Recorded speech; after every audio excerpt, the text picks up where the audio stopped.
Star. Sure.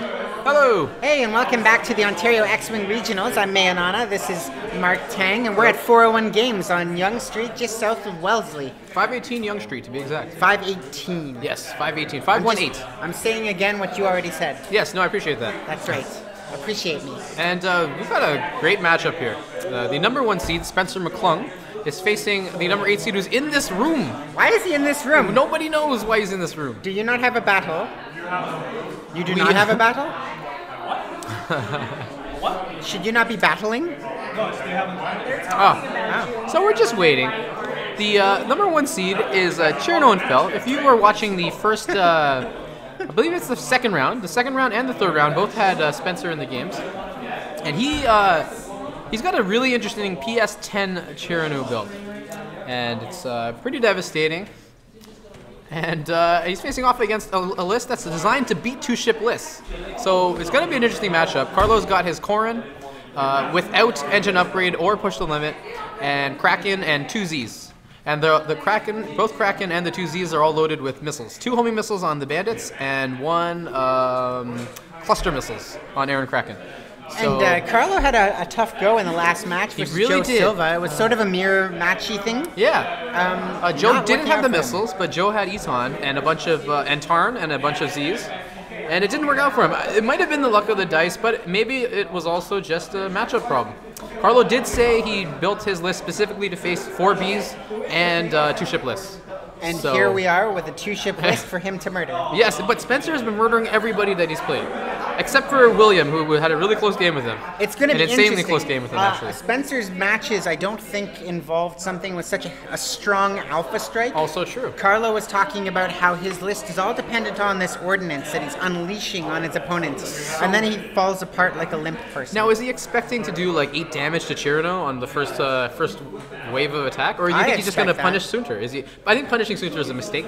I don't think you can punish Sunter really. It's tough. Might not be worth Suntir's it. going to dance around this list. Yeah. So, do you focus down the defender and unleash your torrent of missiles on the defender, or do you go after Or the ace? the Decimator. Did I say defender You did. repeatedly?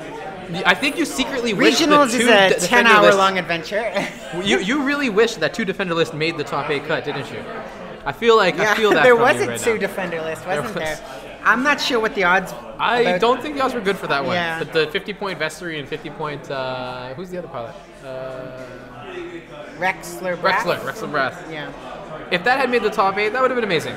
What would you do in this list if you were Carlo? Would you focus on the Decimator or the Suntir Fel? I think I'd go for the Decimator. The 0 agility is too tempting, especially when you're firing missiles at it, than to try to hit a Sunter with auto thrusters. Seems like a mistake to attack Sunter. Yeah, that can be true. I mean, and if you focus down the Decimator, then you can just fan out Yeah, and just get shots on net, and I think you'll eventually pick off that Fel. or he will murder you all. Or he will murder them all. Good point. That's why they call him the Baron. Ooh, he's showing him the list. This is where the intimidation comes into play. You show them Is the that- list, that's and void you're like, state you've lost. squadron Don't even builder. play. He should actually point at the list constantly just to threaten Spencer with some intimidation factor. Be like, this is going to destroy you. These missiles are going to destroy you, and then these ones. I think it would work. I'm placing a coffee order. Although Continue Spencer talking. just like flipped it back at Carlo, his list. So maybe he doesn't care. So how do you think asteroid placement works in a match like this? I'm the worst person to ask about asteroid placement. That's why I asked you. I'm guessing Carlo wants them in as many places. No, he does them in as little. Wants them spread out. He wants them spread out so he can have his little box of death and just move towards Cherno and Fel. The box of death? The box of death. I hope it's gift wrapped. Yes, always. So, And it looks like they're both agreeing to set on corners here. It looks like they believe in the same principles.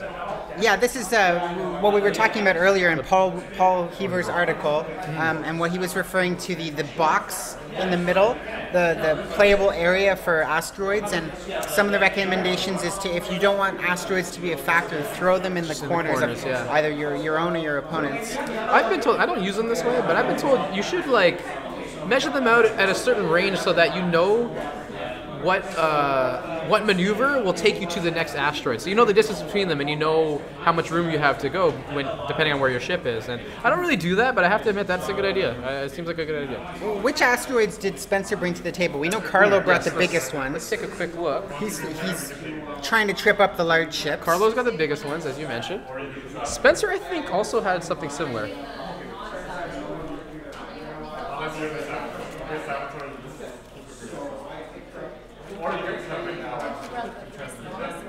Ooh. We're being told the 3 smallest ones from Emily here, and I think that's true. I'm pretty sure you're right.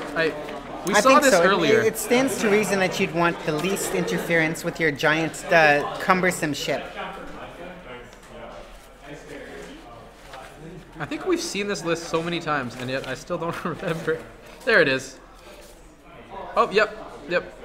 The 3 smallest ones. One kind of longish one, but it's still very thin. And that works out. So we've got 3 large ones and 3 small ones between the 2 of them. So Spencer's placed... And no, I guess it goes without saying, but no debris fields.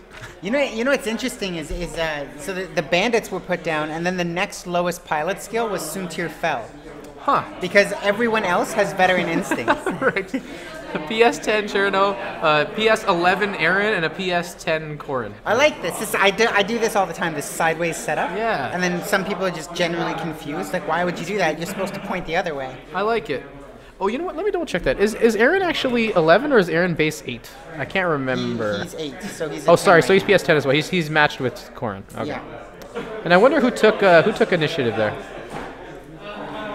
Who do we have? What do the point totals come Oh to? yeah, good call. So we've got 98 for Spencer. Right, we knew that, and that's 100. Carlo at 100. So it would be Spencer's choice. And knowing he has 2 PS10s against his rear admiral, would he want to shoot first, or would he rather fly? He'd probably rather fly last, right? Yeah, he doesn't want Corin to dance around him, so he'd probably give initiative to Carlo. I don't know. I'm not a mind reader. I think it's Carlo. Well, I guess we can tell because of the placement of the ships, right? The rear admiral was That's true. Yeah. placed before the He's decided Corin to take initiative. Yeah, makes sense. I learned the hard way that flying last is much better than shooting first a lot of the time. I once gave a Phantom initiative. I once took initiative from a Phantom player, and I very much regretted that during that game. Maybe not so much now, post-nerf. Maybe not so much. Although we will be seeing Echo, I think, in the top 8. There's an Echo among Echo us. is number 6. Chirpy Echo. So now this has gone underway. Yep. Suntir Fel is launching himself forward, thusly Going not right even on. bothering with actions, apparently. Yep. First turn, I don't care. Yeah. You know what, though? There was a turn where the first turn I didn't care. I did some stupid action, and I wish I had taken focus because I took some sort of, I think a barrel roll or something. And because there was an engine upgraded large ship, he reached me and actually like put me to like 1 hull or something. I very much regretted that. Again, just to remind everybody, we're at 401 Games, which is on Yonge Yes. Street, just south of Wellesley, and the waning hours. It's a beautiful view on the second floor here, where it's it's a like great day. it's like we're in What an a nice aquarium, day. basically. It's all glass on the one wall. Yeah. But It used to be a barbershop. yes, well, yeah. And we have beautiful posters too of board games There's around many. us. They're all awesome. It's a good play area. I was Yeah. initially skeptical because a lot of play areas are sort of like dungeons, right? Yep. This is not the case. Nope. It's upstairs. It's got a lot of space. It used to be the dungeon here when they first opened, but then they renovated upstairs. Oh. We used to have to play downstairs. Very low clearance ceilings. There was like pipes everywhere. You could hit your head on the pipes all the time. Glad I avoided that. Yeah, it's good that you missed that. Well, it's definitely a good venue at this point. Yeah. Although this beautiful day has been wasted by us staying inside. Having fun though, having This fun. is true. This is true. Okay, so you've got Spencer doing some sort of flanking style thing with Sunter and Carlo flying in Carlo, formation. which is exactly what he said he wanted to do, and he did this against Joe, and he got burned for it. But I don't think he'll get burned for it in this matchup. I think this is if he can stay to that area, this asteroid placement will probably work in his favor. I don't know whether he can just sort of maybe turn or move forward and K back and turn in there. Pull him into that asteroid field. That Decimator is not going to be able to avoid those rocks. Oh no. And okay, so we've got is that 4 forward, 3 forward? 5, I think. Was that 5? Oh man.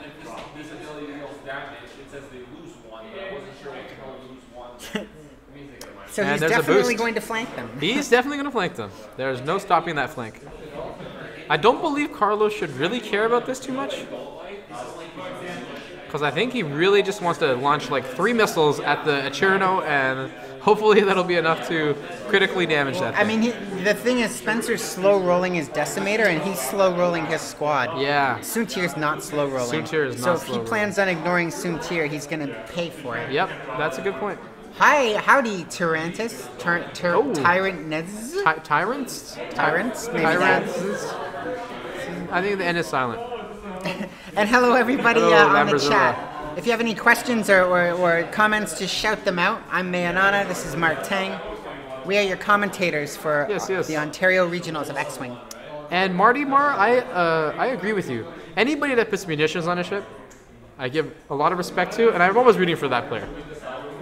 But I actually got to root for Spencer too. He's such a nice guy. What a nice guy. We interviewed him after that second round, and he was so humble. He was talking about how he expected to not even win another match. He's happy for the day.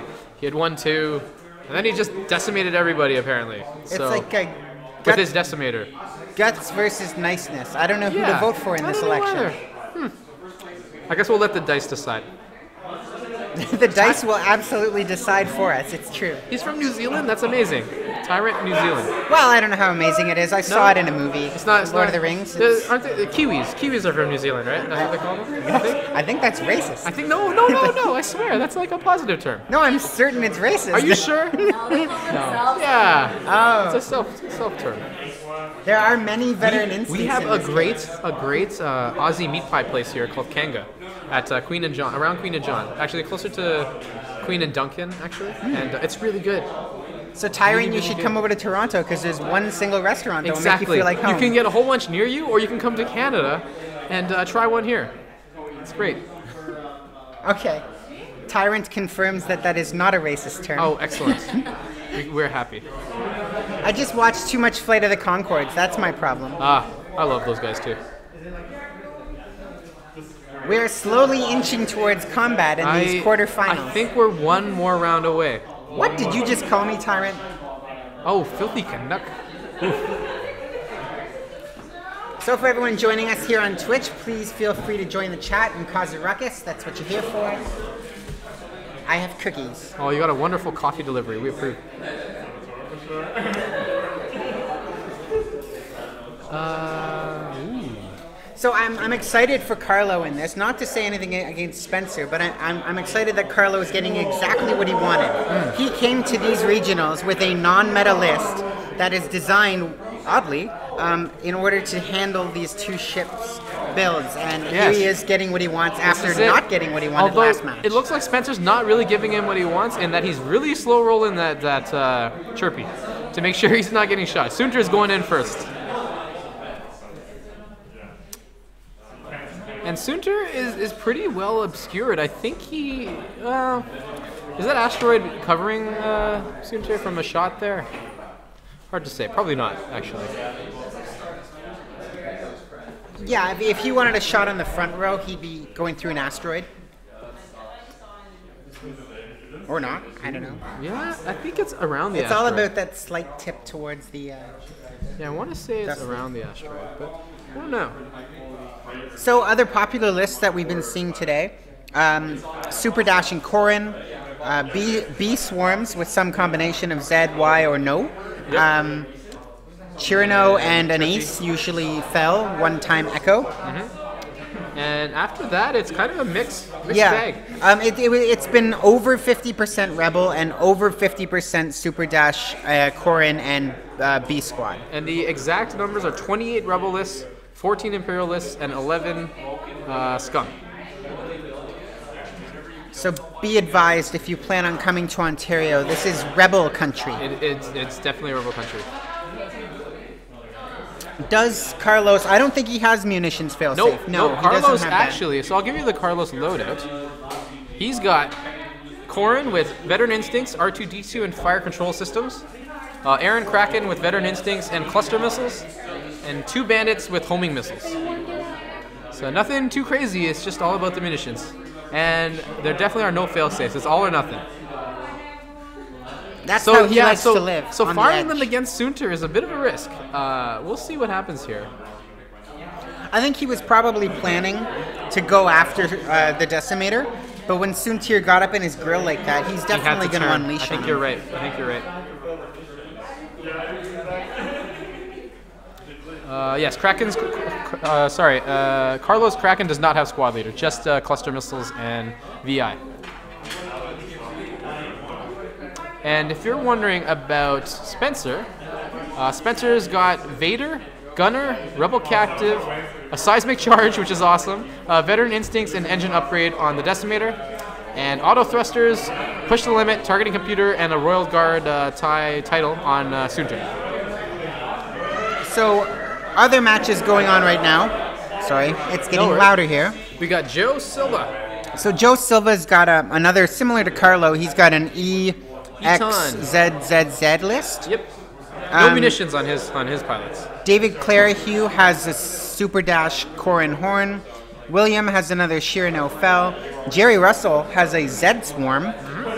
Sharif Ishat has Echo Chirpy? Echo and Shirano. Alan Fung has Scum Fire Sprays, Boba and Calf. Boba Calf. And then Carlo is this one here. And Carlo, it's interesting. Carlo absolutely destroyed that fire spray list. But that fire spray list seems to have dominated everybody else. Go figure. Sometimes it's all about matchups. I'm really intrigued by this because you have some really counter small ship lists in here with Jerry's 8Z Swarm, with Carlo and Alan's mix of Z's and E-Wings. Very interesting. I honestly, we could have called who was going to be in the top 8 for the most part, Yeah. except for Carlo, except for Jerry. Yeah. But now that they're here, the way that the matchups have gone, I honestly have no idea what's going to happen for semifinals. I agree. They could upset some of these top 2 ship lists just because of matchups. But against each other, it'd be really interesting to see Jerry's Swarm against Carlo or Joe Silva's list. Joe Silva's list in particular it doesn't have as much firepower as Jerry's 8Zs, but it has critical hits. It has like devastating stuff with Eton. So it'd be very interesting to see if that matchup would occur. And that looks like a pretty good attack. Is that 4 hits? Yeah. Whoa.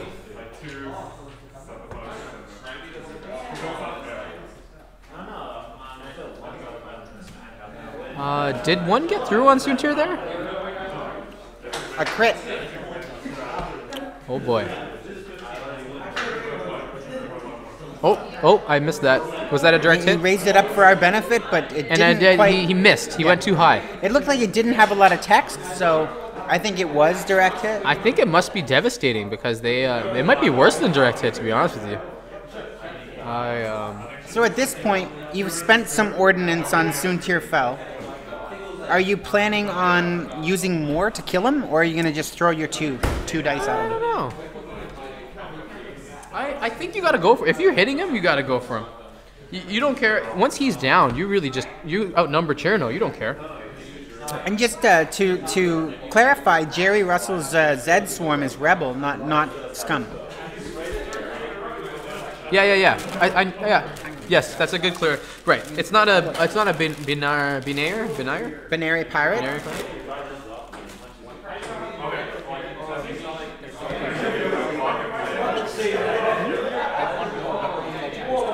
So this is interesting. If Carlo can crush that Soontir, that'll change this matchup completely.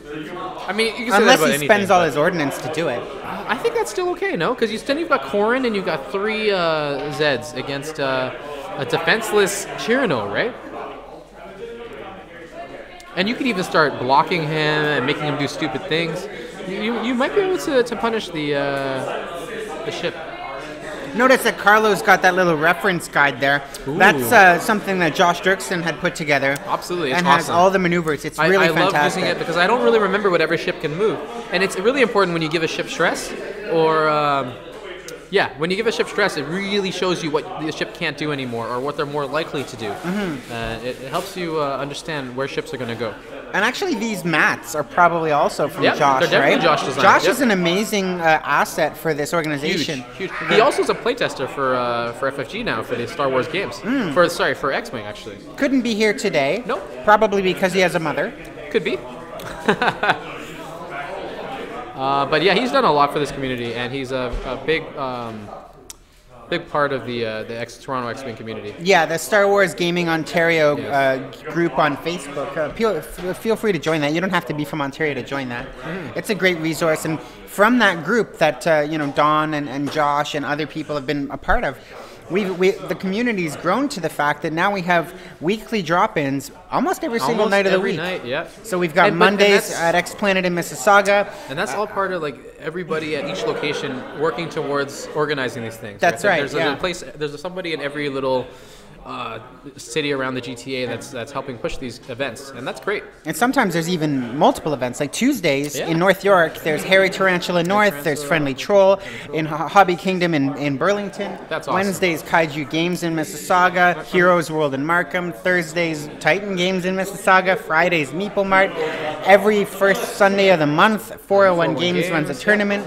There is a lot of X-Wing for you to jump in on here in Ontario. They're trying to push one at face-to-face games too. So when is that happening? I don't know yet. But I mean, it's great that it's growing like this. It's without this community, you can't have events like this. So it's awesome. Tuesdays at Black Knight Games as well. Black Knight Games, yes. And then I just also want to mention the Kingston Gaming Nexus. I don't know when they play, but I'm sure they do. And go on to Star Wars Gaming Ontario, the Facebook group, and there's tons of stuff. Yeah, absolutely.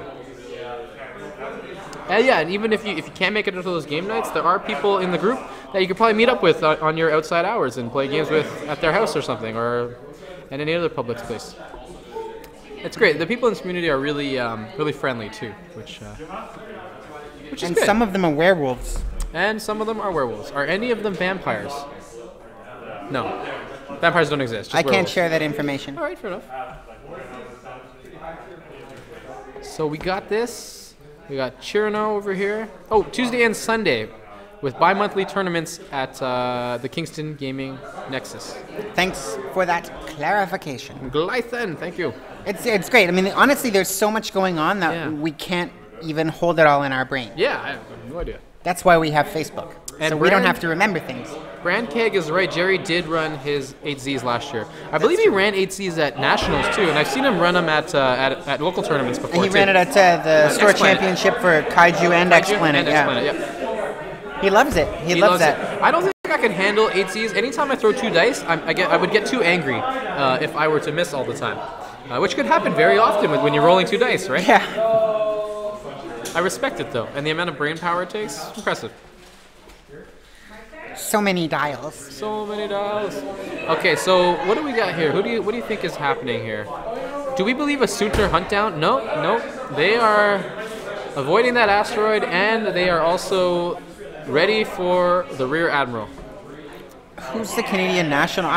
We have to check on who the Canadian national champ I was. should know. I was there watching it with Victor, the tournament organizer here. Who, You really by the should way, know shout outs that. to Victor Nakvi, who's been a wonderful tournament organizer here. Truly excellent. Yes, Yeah, just- I've been to a lot of tournaments, and this is an excellent TO job. Very well organized.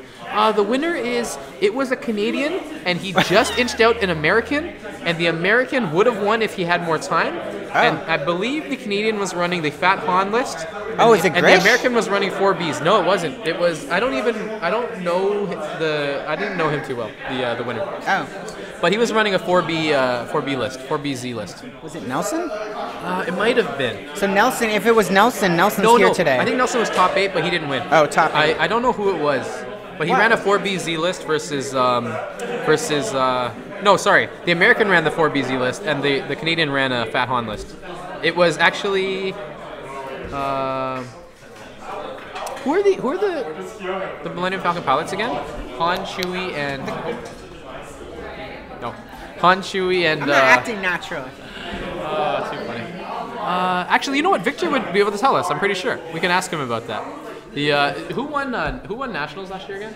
Who was the Canadian guy? And he beat a 4BZ list, right? He ran a Fat Han list. I think it was actually a dual Falcon. Actually, it was a dual Falcon list. It was Lando Chewy, right? It wasn't Han. It was... Elite Chewy had Jan Ors, and Jan Ors and Lando had Falcatarn. Yes, Jan Ors, Falcatarn, Lando Chewy, super tanky. But he was going to lose if he had more time. But he survived that and won by margin of victory. And I don't remember his name now, but yeah. So Carlos decided to split up his squad. Tyrant NZ, you're totally right. Carlo just turned half of his squad's back Ignoring on the Soontir Soontir. Fel. I don't know how smart it is to turn your back to Soontir. Is Corrin going to stay on Soontir? I guess we'll find out here. This is kind of exciting. Maybe something like a 3-bank and eat him for breakfast, or a 1 forward. And he chose to move Corrin before Aaron, right? Or did Aaron move already? Aaron moved already. Oh, okay. Never mind. Oh, he's got Arc, though. Basically, Aaron and Corrin are focusing on Soontir, where the 2 Zeds are focusing on I think the Destiny. I think it's actually a pretty good idea to split it up a bit. Oh, and yeah, look at that. The Zeds are in good spot. Now, the thing is, they can't fire. Can they fire their homing missiles from range 1? No, I think it's 2-3. Ooh, that's probably unfortunate for Carlo there. Oh wait, he's boosting. He doesn't want to be anywhere near those bandits. And he's got 360 arc anyway, so he doesn't care. Smart move by Spencer. Yeah. Now at this point, those bandits are going to be out of the game for a while, and that Well, they 360 could arc can K-turn. just chew them K-turn, apart. right? But it's not going to help them, is Well, it? K-turning won't help them with action economy. Right, right. Not that they get any. This is very interesting. So, Rear Admiral will shoot... no, not first. Sorry, it's going to be Corrin and Aaron shooting first. No, Spencer and the Rear Admiral have initiative, so it's going to be the Admiral. No, I don't think he does. He gave it to Carlo, I believe, because he flew his Admiral last, right? So I think he shoots last. Flies last, shoots last.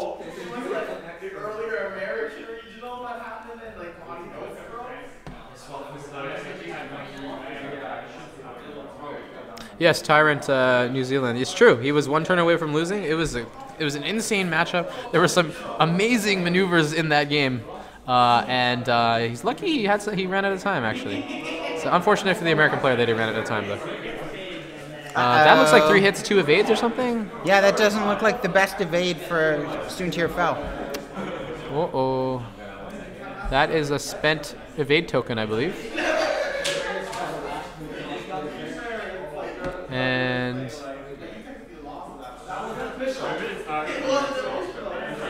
so I believe Aaron has a shot now, right? Yep. So he's gonna throw 2 dice, right?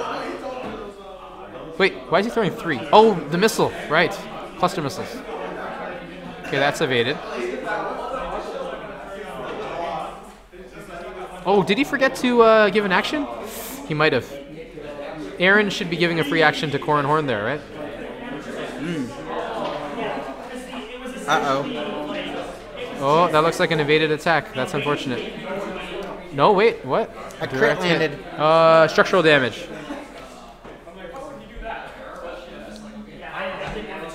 Okay, so 2 crits on Soontir. That's okay. I think Spencer's okay with that. He survived. At this point, they've invested quite a bit of firepower. Yeah, I just believe we've trying to seen kill 1 Soontir. cluster missiles and 1 homing missile just to do that to Soontir. Soontir's now going to get a shot on one of those Zeds. Yeah. What's we with the didn't see first crit? We one. actually weapons. Oh god, that won't matter. There's no secondary on. Yeah. Oh, Soontir's attack is reduced. I apologize. That's a major difference. So Soontir has a structural damage and a Weapons weapons malfunction. malfunction. So his attack is only 2 now. And structural is hard turns are red. I think so. Not a great set of crits for a That's guy actually pretty bad for whose a hard turn was green. Interceptor. That's gonna hurt for that. But I think Carlo missed the Aaron Kraken bonus action. Because I believe he would have given Corrin a focus or something, right? Yeah. Yeah, now Corrin's probably going to double tap. Oh yeah, to try to finish off Soontir. No question. But I think a focus would have helped quite drastically there, no? I would say so. That's a pretty big thing to miss. It's still Jeff Dunford. That's who it was. Okay. Thank you. if Corrin you, doesn't Tyrus. double tap and take care of Soontir, or if he does and doesn't take care of Soontir, there's been a lot of rounds invested in just killing Soontir. Yeah, absolutely. And I mean, 2 munitions, 2 rounds of these attacks. Yep. Yeah. That looks like a pretty good evade. Oh, is this a gunner shot? Oh, did he Vader? I wonder. I guess not. Actually, this is one of those matches where you don't really want a Vader, unless it's on Corrin. And I mean, Corrin probably has full shield still, so I don't know that Spencer will be using the Vader that often.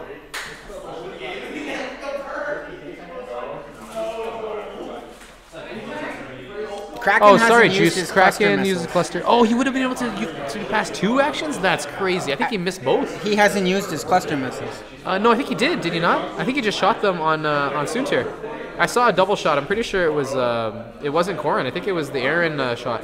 Because Aaron's shot would only throw 2 dice, and Carlo was throwing 3 dice those times, twice. So that's the double tap from Oh, Corrin. they just moved an aasteroid. Yeah, Good that's dice. double tap. Wow. And The double tap was not helpful. was that 3 evades on the 4? 3 evades and an auto thruster. That is painful. And I think he missed that focus, which probably would have helped him potentially. I mean, that's too bad. I guess it happens. But missing this 2 is- actions is crazy. This is tricky at this point because, I mean, Soontir's on the ropes. He's got 2 crits. The crits are not helpful.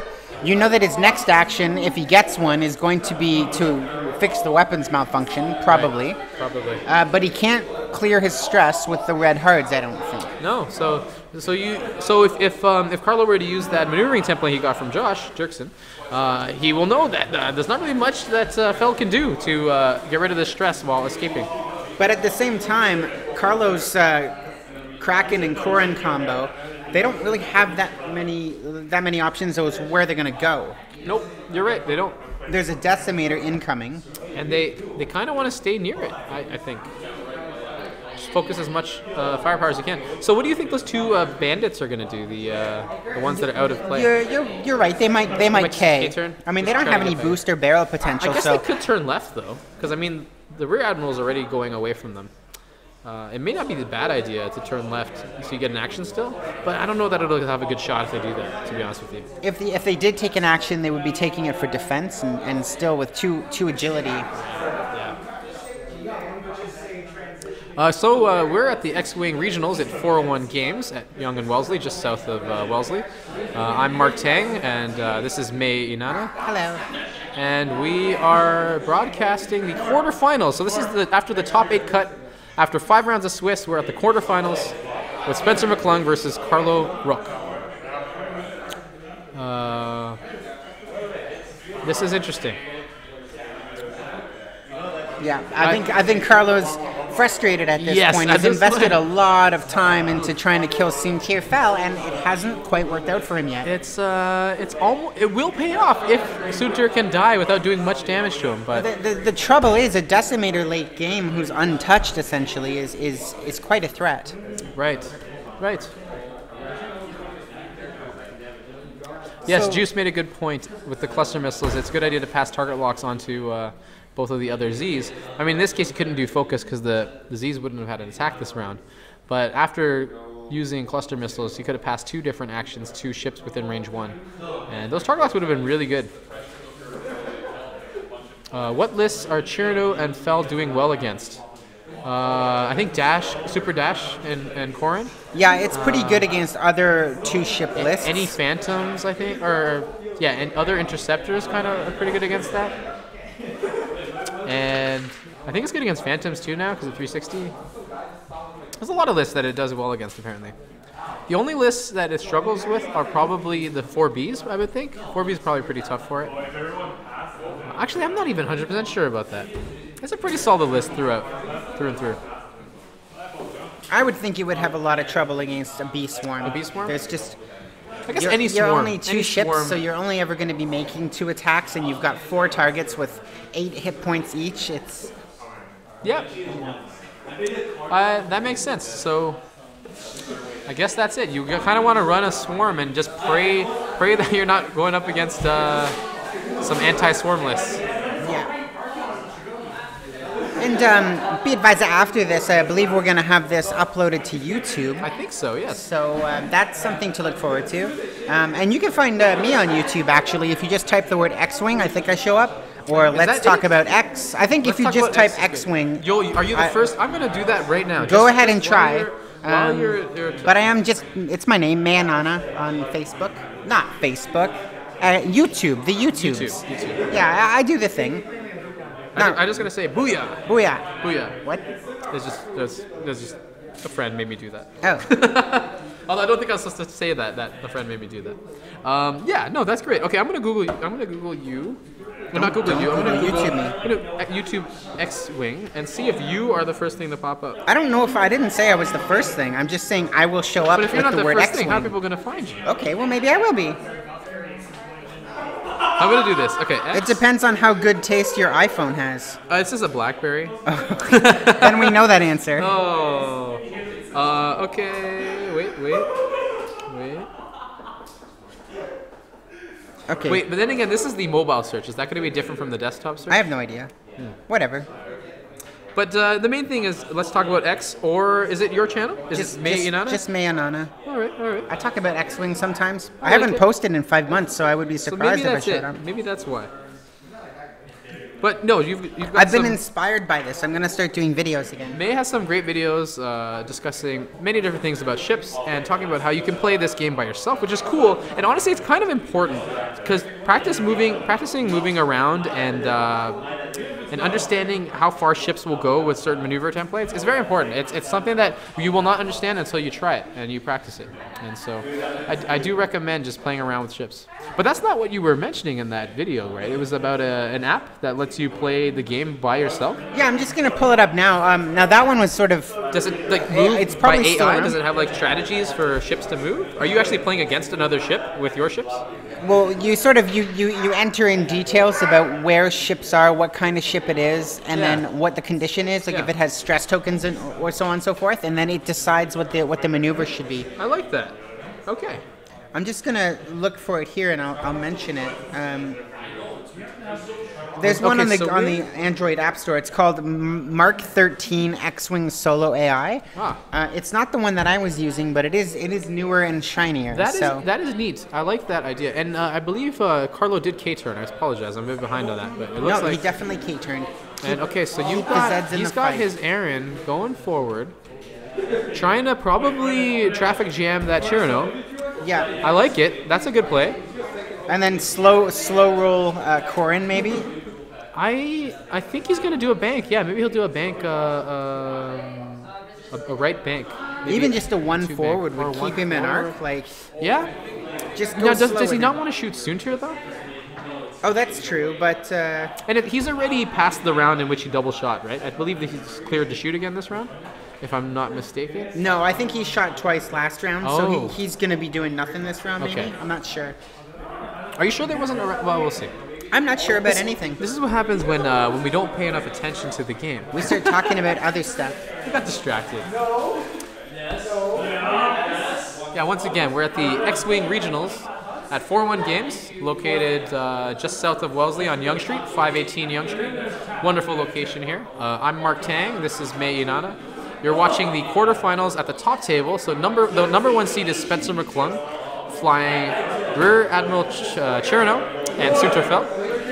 And he's facing the number 8 seed, Carlo Roque, who's flying Corrin Horn, Aaron Kraken, and 2Z, Bandit Headhunters. Now, Carlo's got munitions on his Headhunters. I think he still has one homing missile left on one of his Z's. Other than that, I mean, this is an interesting matchup because Carlo's list, as he told us, was designed to specifically face two-ship lists. And this is the matchup he got. And right now, I don't think he's doing okay, but he did blow 2 missiles on Fel and not actually kill Soontir. So Well, Soontir did fail to resolve the crit, so he's still under effect of both. And he's not in range to shoot anybody. He's looking like he's running away right now. So he's got an evade. I believe that's an evade and a focus. And it could be a double focus even. I think it's an evade and a focus. Oh, he failed. I missed that. He made the roll and failed. Yeah. That's what so Tyron he was took saying. one of his actions to attempt to resolve the crit, Yes, and it did pushed not work. the limit to get an evade, Oh. and then was dealt a focus. Okay, that's smart play. Interesting when you have push the limit and you get those munitions failures. Okay. Oh, defense. It looks like. Oh, I believe a bandit may be going down. Yes, one bandit down. Like steal stuff at home, like even like the generic stuff. Okay, man, he's only got a Corrin, Kraken, and one Z now. So I believe he is going for his. Did he arc dodge? Was Corrin not in range to shoot anything, or did he already shoot Chirno? I must have missed that. Corrin double tap last round. Oh right, we were just talking about that. Yes.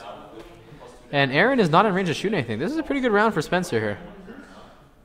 Carlo is in trouble. Oh, structural damage actually reduces your agility by 1. So I was wrong about the. So it's easier to hit Soontir. Yeah, So the he's- agility he's- and the attack are reduced by 1. both by 1, so he's a So it's a 2-2 ship. 2-2. Wow, he's a bandit. He's a crappy bandit with no shields. Oh, amazing. But he has much better maneuvering. So I guess that still helps. Okay. So if you were Carlo, what would you do to recover from this situation here? This is tough because he's chased the red herring, and now he's in a situation where his boots on the ground are reducing. He's got this healthy decimator that he's got to chew through. Yep. You have to at least get your points at this point. So Yeah. you need to kill Soontir Foul. Now, Soontir's not going to be anywhere near there if you look at it. From this position, He it's going to be could really go hard 5 to catch. forward and just be done with you. Be 5 forward and then boost again, and you're not even close. Nobody's even close to shooting him. So I think Carlo has to refocus on Chirano. It's unfortunate because, I mean, if I were Spencer, I would 5 forward with Soontir, get him right out of combat, Yeah. and then take your time to resolve those crits and then come back eventually. But that's terrible for Carlo, who's invested so much. So much. So refocus on Chirano, get that alpha strike, whatever remains, going. I think it could work. It's going to be interesting to see how this resolves. I mean, going after Soontir could work if Soontir actually tries to turn around. I don't know that that's going to happen. I think Soontir is going to do a 5. Well, 5 forward might land on the asteroid now that I look at it. Well, if not 5-4 in a boost barrel, you know, like. Actually, is the maneuver going to go over that asteroid? Could Soontir die from an asteroid roll? It's hard to see. I don't think so, but if it does, that would be hilarious. So amazing. Oh. A 4 straight is better. Oh, a 4 straight is green for the interceptor. That's true. So, I mean, I think that's what he'll do. He'll vault himself away and live to fight another day. That makes sense. Because there's also when you're dealing with a tournament, especially one of the caliber of regionals, you got to play a little bit of keep away, right? Like Yeah. I'm not a big proponent of I that. don't like doing that, but I when, get it, when he's yeah. one step away from giving him 35 points I or can something, tell you like exactly how many points. It's 34 points. 34. I was close. So you're gonna give him 34 points, Yeah. or you keep him away and force him to change his thinking. Force him to attack Chirano. It's true.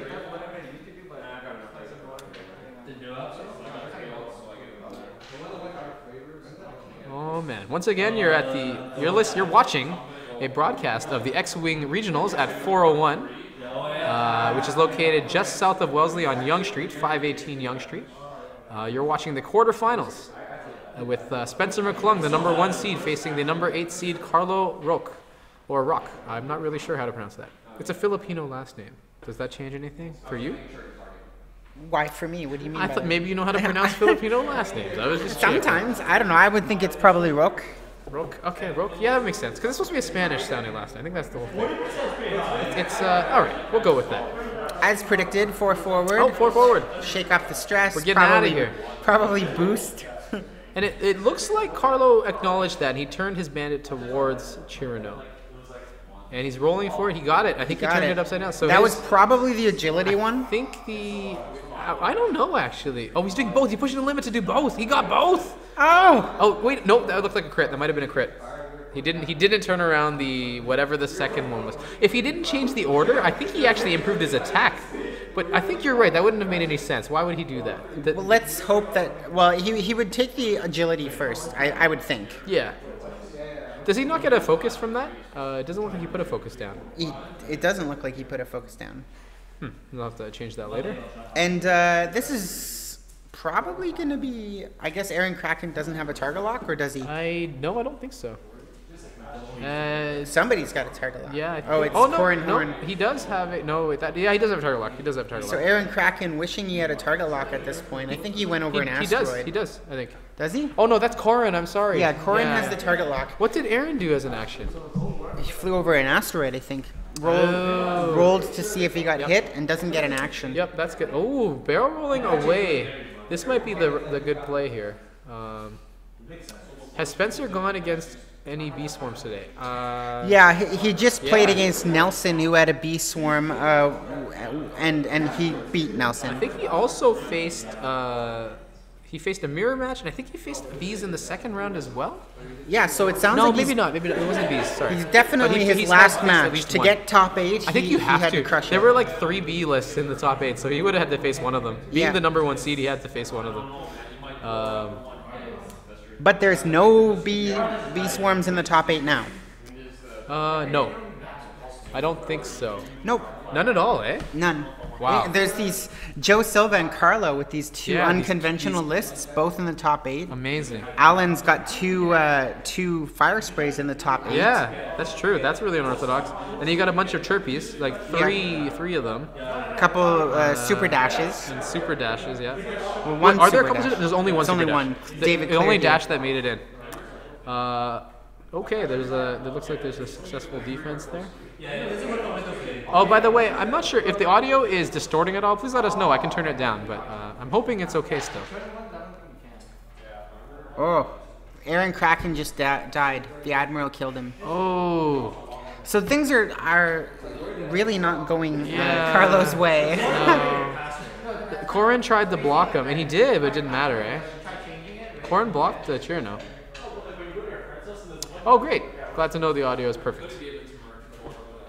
Thank you very much, Larnham. I like that name. So for all of you that are in Ontario, we expect you to be coming out to these drop-in nights that are happening pretty much every Yes, single day please in every single week. Yep. Do you want to go through that quickly? Yeah, and there's so much to appreciate about having this city and this community that's so vibrant that we've got, Mondays, X Planet in Mississauga, and there's another Monday, isn't there? Yes. What is it? Is that face to face? No. Well, I don't think they have one yet. Tuesdays, Black Knight Games in Hamilton, Hobby Kingdom in Burlington, Friendly Troll and Harry Tarantula North in North York. Wednesdays, Kaiju Games in Mississauga and Heroes World in Markham. Thursdays, Titan Games in Mississauga. Fridays, Meeple Mart, downtown Toronto. And the first Sunday of every month here, X-Planet Game. Here, 401 Games in the new location, which is really amazing. And even if you just want to play a board game, 401 Games has got tons of board games, tons of space, and a beautiful view of the city of Toronto and Yonge Street. Yonge You get the Street. pulse of the city while you play your board games. Prime So location. come check it out. Of course, this is the X-Wing Ontario regionals that we're going through in the quarterfinals. The other lists, so Joe Silva has Iton, Tarn, Meissen, and 3 Z95s Bandits. David Claryhugh has Super Dash and Corin Horn. William Tink has Shirano and Fell. Jerry Russell has a 8 8 Z's, 4 Z bandits, Swarm. 4 Talus. Sharif Ishak has Echo and the Admiral. Alan Fung has Boba Fett and Kath Scummy versions. And then, of course, Carlo Roque is who you're seeing now. Corin, Kraken, and Double Z. And I think Carlo is in a bit of trouble here. But we will see. What it looks like Soonter is coming back. Slowly.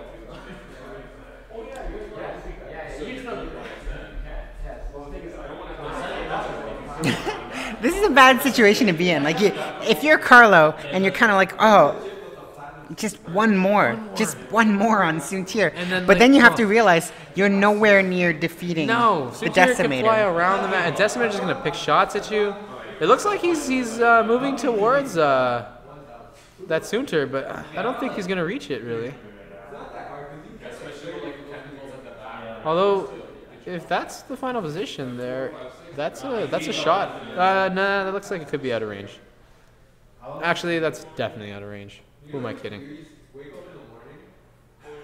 This? So it looks like we've got some MNX wingers here in this chat here. You had the chance to talk to someone from MNX earlier today, didn't you? Yeah, he helped us. I think he's helped promote this video, which we're really thankful for that. That's fantastic.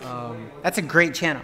Yeah, I haven't. You know what? I have to admit, I do play the game a lot. But I don't watch a lot, listen to a lot of podcasts. I really should get involved with that more. It's I've heard also good things about it's been my MNX. go-to resource for Vassal. Oh, cool. Yeah. Vassal's cool. I still haven't played on Vassal yet. I haven't either.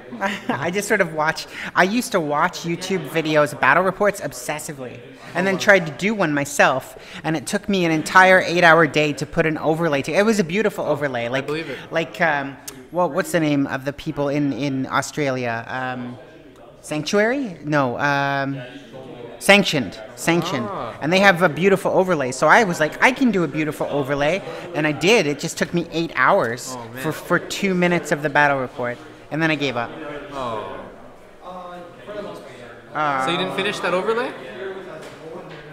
I I think didn't. that's a successful defense. Or maybe it's the one. Nope, one shield down. One evade. And now it's Corrin's turn to maybe no. Nothing. No shots. That hurts. So we're back to the dials here. This is a tough one. What initially looked like exactly what Carlo wanted turned out to be more than he seems to have bargained for. And interesting because he wanted the large ship, and he has this amazing Alpha Strike full of ordnance. He brings it to the table, and then just because of Spencer and the way he really aggressively flanked with Soontir, Yeah. it forced Carlo off of his plan, which seemed to be to slow roll towards the Decimator, and had him focus on the ace, which was So, obviously In a red hindsight, herring. do you think Carlo should have gone faster towards the rear admiral? Would he have made it in time? Fell was really fast. I don't think he would have made it before Fell intercepted them. So I don't know if that would have been a better play. Do you think like going 4 forward maybe and turning and then going 4 forward again?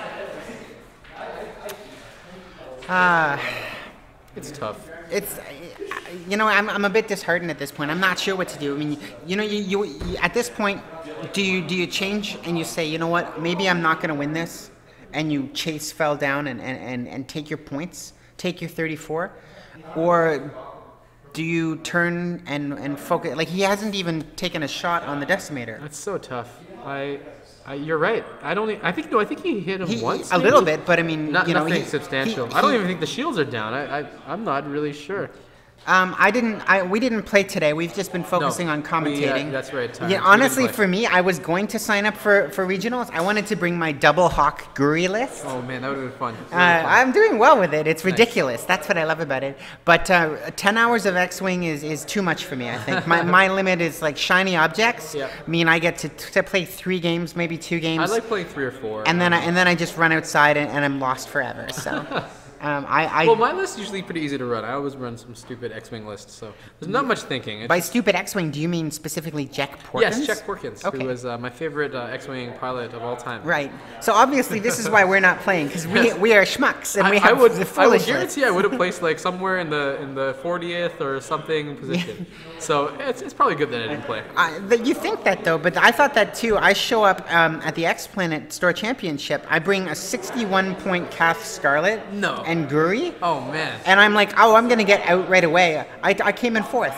Wow, impressive.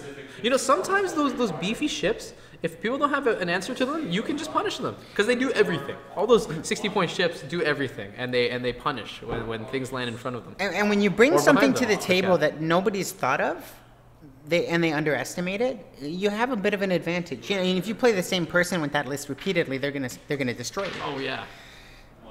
Sure. Thank you, Tyrant. Really appreciate that. I think if we played too, we would be dying right now trying to play and I'm concentrate. surprised Oh. you're even standing. Mark Tang, my co-host here, has been doing this with even with Elizabeth Mallet in the morning, the whole day since yeah. like 11 a.m. I cheated. I came in around 3 p.m. for the good stuff. Hey, you know how it is. You worked in radio with me, so We sometimes did. we have insane hours. That's And right. Let's go. I'm used to that. Yeah, I don't miss that part. Fair enough. Fair enough. This is kind of cool. I don't think the corn's really not in a great spot. That's not a. It's really just trying to hunt down Soontir, right? But that's not going to work. from there. But why slowly? Is this for the R2? He's just I- trying to recover his shields. Oh, Like, that makes sense. It's an R2 thing. Yep. But I mean, I don't think he's going to recover more shields than the damage he's going to take from Rear Admiral. That's 3 hits, right? Oh, that looks like maybe 3 evades. 2 evades and 1 shield down. So that just, he pretty much broke even and didn't even get a shot. That's really sad for Corrin. That's not what you want. That's and not even in range. See, that's a horrible turn. That's unfortunate. And that's all in the name of gaining a shield back. I don't know if that was the right play. but you know what? With the Admiral focusing got on, a crit on Rear Admiral though. I can't see what That's that like is, a direct but hit. That looks like direct hit. it's but- appreciated that they showed it to us. but no, that's What not is direct hit. It's some injured pilot, I think. that is not good. If that's injured pilot, that is yeah. not What does injured good. pilot do again? Injured pilot, you ignore their pilot ability and their elite pilot talents. Well, I guess on Rear Admiral, it's not the end of the world. You lose a focus hit, right? Actually, that's pretty bad. That's pretty bad. That's pretty bad.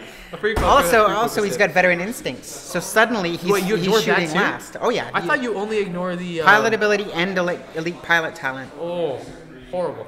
Yeah. I don't know if that's what it was, but by the way, I was looking at nights. I think Face to Face might have a Tuesday night thing going on. Again, like you said, there's game nights going on everywhere in the city for X-Wing. Yeah, and let us mention again that we're being really GTA centric, but Yes. this is the X-Wing regionals for Ontario at 401 Games, and so there's the Kingston Gaming Nexus. There's a lot of places like Which that. is Tuesdays and Sundays, I believe. They said. Right, Tuesdays and Sundays, and there's even more than that. And feel free to put in the chat other venues that you know and love, and we'll call them out because just increasing the size of our community is of paramount importance. Paramount. And not only X-Wing, but as they were saying. A lot of these venues are now branching out. Yep. Black Knight Games is doing Star Wars Armada and working really hard in improving I think that. they're trying to do Imperial Assault things too. I'd Right. like to see. Honestly, I don't know if you played the 2-player skirmish for Imperial Assault. Wonderful 2-player experience. Really fun. I've played the tutorial and some of the missions for, like the a 5-player? actual campaign. and that's great too. It's fun. But it actually is a solid head-to-head game, I gotta say. So, Yeah. I mean, it's cool that all these Fantasy Flight games, especially Star Wars Fantasy Flight games, are getting a lot of support, and I'm really proud of that. I think that's awesome. And a lot of good stuff to look forward to. The TIE Advanced fix. Juno Eclipse is all I'm thinking about. I plan on dropping a Juno Eclipse, Strom, and Karnor Jax list on people, and probably failing miserably, but I mean, funny, having fun. I never saw Karnor much before, like maybe 5-6 months ago, and when I played against it, I was like, oh man, that's punishing. The whole, you can't focus, right? Or It's something. If you're demoralizing. range one, it's super demoralizing. Yeah. I'm like, well, I guess I'm taking a Atari lock. And the interesting thing is about that TIE Advanced one who's kind of shades of Karnor, Strom. He doesn't have to be in range 1. That's how I read it. I read that you had to be in range 1. I haven't read the card yet. Anywhere, That as long sounds- as he's on the board, Ugh. your opponents cannot get the extra red from range 1. That's so mean. Yeah, pair him with Karnor, dig Karnor deep into that pack. Yeah, you force them at range 2 essentially all day, right? No extra attack die, no focus, no evade. How about if they have outmaneuver? Does it stop that too? Well, no, okay. outmaneuver is good. And wedge still goes, obviously, right? That'd be really Yeah, mean if it stopped it's wedge. just the focus and evade. You can't take them and you can't spend them. So Okay, so from this position, is Soontir going to turn around or just stay running away? I think what he's going to do at this point, because it's regionals, is he'll keep Soontir out. Yeah. But the thing is, he might need the extra firepower to finish Corrin. I mean, I'm not certain that that's the case. Corrin especially, yeah. I think what he might do that is might like be the bandit with a missile still on it too. I'm not sure. that's Aaron Kraken. Oh, never mind. Doesn't have a missile then. But he'll swing Soontir. He'll take his time.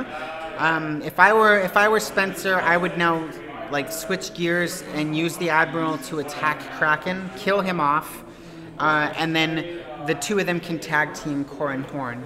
I like it. Now, which That's right. They're yeah. waiting right now on something. Soontir's leading him on a goose chase. That's exactly right. Is Spencer just trying to figure out what to do with Soontir here? No, he's gonna swing him around really wide and eventually he revealed his like dial long already, though. flank him. So is he going to boost around? Well, or- Soontir, interestingly enough, Soontir is now the first person to go, followed by the Admiral, Yeah. and then followed by... followed by Corin and Aaron, and then the Admiral. Admiral's No, the last. Admiral's lost his veteran instincts because of the injured pilot. Oh, yeah. So Spencer is now going entirely Wait, first. no, but then Chirino would go first. Maybe it wasn't injured pilot. I couldn't see what it was. It probably wasn't injured pilot because it would have flown first. You're right. Chirino that's would have true. flown first. That's so. true. So we don't know what that critical is. Hard to read. Oh, can anyone see how much health? I believe he's down to 2 hull because I think his shield got stripped. So I'm pretty sure Corin just has 2 hull left. It's possible he has a face-up damage. I don't think he does because I can see the damage laid out on the cards and there's nothing on Corin. So 2 hull left on Corin. And it looks like Aaron has 1 hit point left too. I think he's got a critical on him. Which actually is horrendous. That's 3 hull left. That's not going to go very well against Chirino that probably has like 10 hit points still.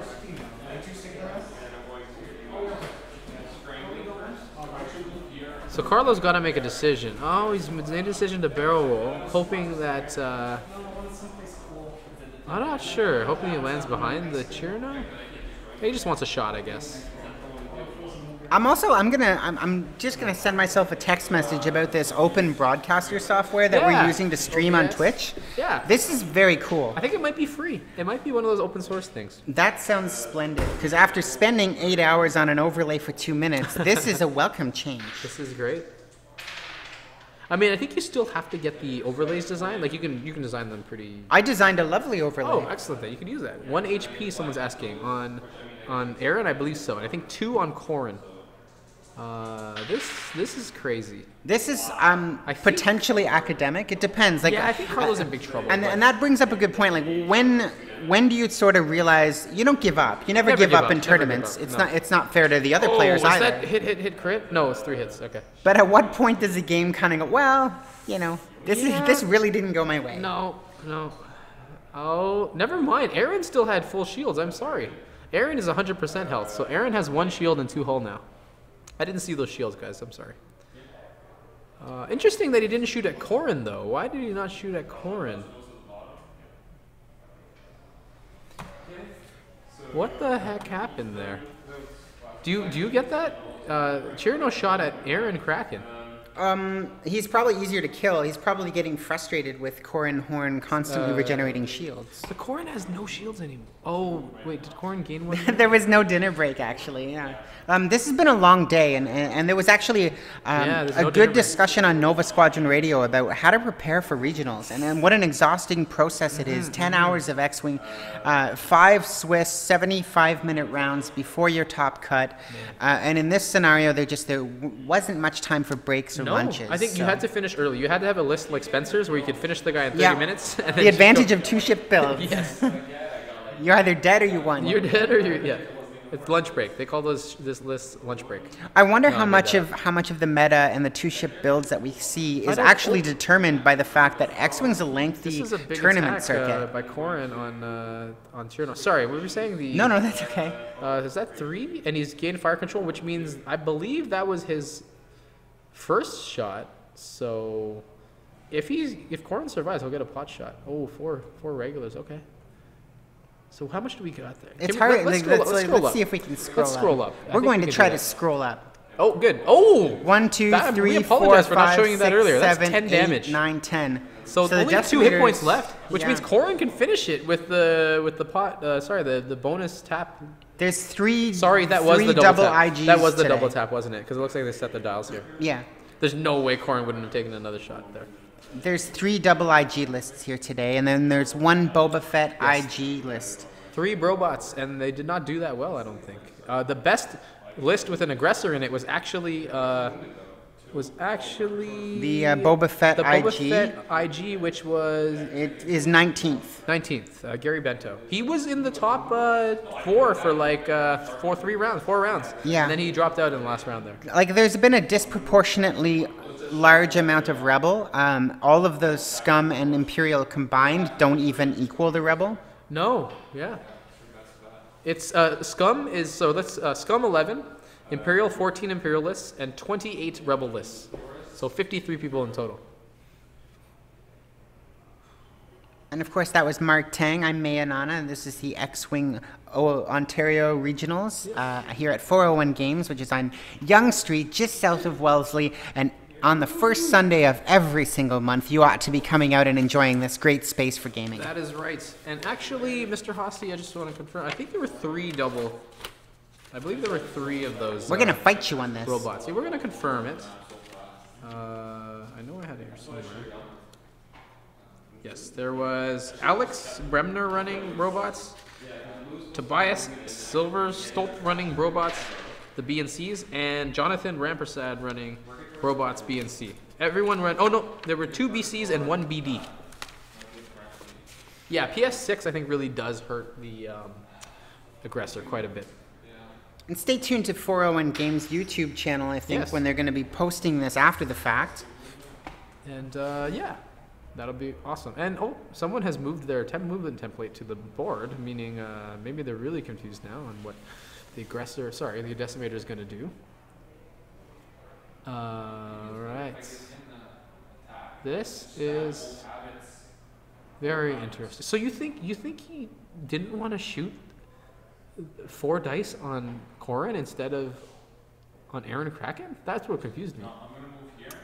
Unless I was wrong and I was looking at the wrong upgrades. Maybe, hold on a second. Maybe that shield was on Corrin, the one that he stripped, which is highly possible. Let me look at this list again. No, because there's only 1 upgrade on that card, right? On the first ship, which he removed a shield token from. I can maybe see the pictures. I'm gonna walk over there. I'm gonna go check something. I'm gonna Okay. go. Mark will be our correspondent on the field. Actually, Don was talking about the amazingness of Auto Blaster and Accuracy Corrector on the IGs with B and C.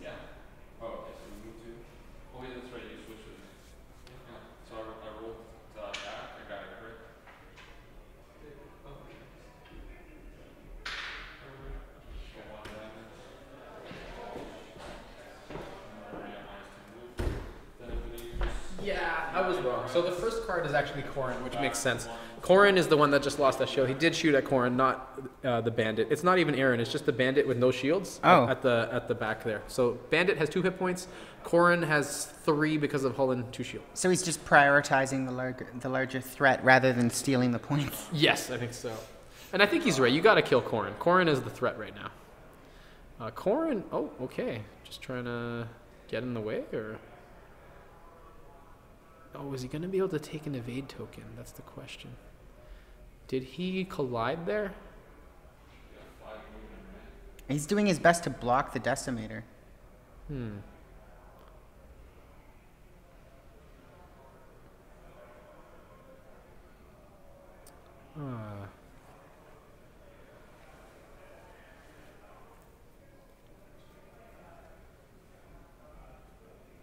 So decimator is, yeah, he did it to block the decimator, or also just to Get himself in a good firing for the next solution turn, of range right? 1. For the or to set up the next turn to get a good shot off. Well, he's possibly? definitely got a range 1 here.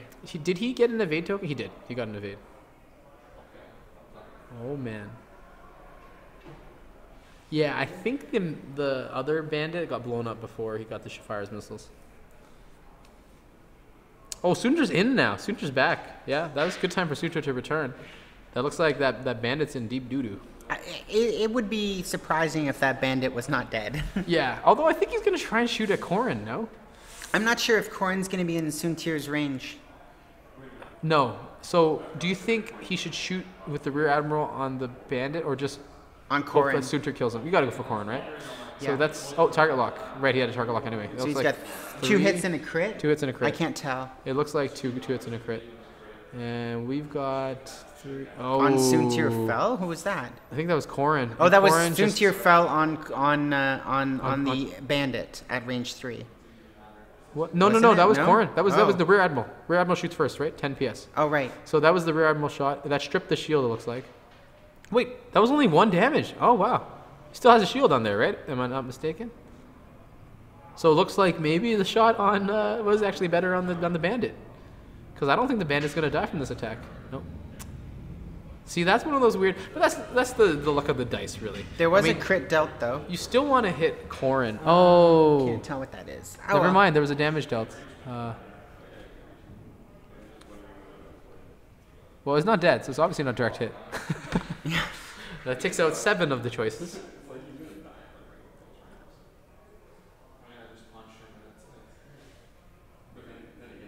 Oh, right, and Juice made a good point. Sunter did end up getting rid of both crits, so he's back to 3 attack and 3 agility. And that is a scary ship. I'm assuming the audio is coming through much better now. There's actually fewer people playing board games here at 401 Yeah, Games. it's a lot quieter. Young, just south of Wellesley, for the Star Wars X-Wing Ontario Regionals. Yes. This is our quarterfinal, and Spencer McClung, Carlo Roque. number 1 versus number 8. We've got Sunter, Fell, and Cherno versus Corrin, Kraken, and 2 Zs. But right now it's just down to Sunter and Cherno versus Corrin and a regular bandit with no shields left. And 1 critical, actually. 1 hit point left. Corrin, though, does have a shield still. He's been R2-D2ing all day. That's how we do. That is how Just we like do. drive very slowly, like an old lady. I like it. It's my strategy all the time. All the time. I don't know who's gonna. I mean, you know, the odds are against Carlo, and they have been for the past 15 minutes. Yet for some reason, I feel like he has a shot. Yeah, once we scrolled up and saw that the Decimator has 10 damage Yes. cards, it became apparent that maybe this is anyone's game. Maybe there's a shot. And Fell only has 1 hit point too. So this is crazy. Yeah, Fell did have Spencer's 2 like criticals. clinging to health, whereas Corrin's just, driving Miss Daisy, essentially. Yes. The bandit is confused, I think. I really like this matchup. This is pretty incredible. It's certainly, I didn't really know. It didn't work out precisely as No. Carlo wanted. No. His Alpha Strike didn't happen. But it's balanced out, and it seemed to be working out. All right. 100 to 63. Okay, so we have Joe Silva beating Joe Alan Fung. Silva over Alan Fung. So that, I believe, was Joe Silva had the other list similar to Carlos with the Eton, Tarn, and 3 Zs. Yeah, and Alan Fung, actually, he got what he wanted. He wanted to Yeah. face off against large ships, And he and got 2 Alan fire Fung had sprays. Scum, Boba, and Kath on our Star Wars X-Wing Ontario regionals at Part of 401 me feels Games. bad that the fire sprays did not win. But part of me feels also happy that... Why would you feel bad? Because They're criminals, you know that, they right? are criminals. That's true. All right, fine. But aren't they cool criminals who deserve a little more respect? Yeah, I guess speaking of criminals and scum, Rebel Scum, Dave Clearhue won with Super Dash and Corrin Horn against Oh. Sharif. That's the Echo and Admiral combination. Echo and Admiral So just like the Cherno. movies, the Rebels beat the Empire. Aha. Ridiculous. Now, what will happen in this matchup? Will the Rebels beat the Empire in this matchup? I don't know. It all comes down to whether or not the Decimator can survive this attack and or kill Corrin. Then it'll be really interesting. They could both go down shooting at each other. They both have the same pilot skill, I believe.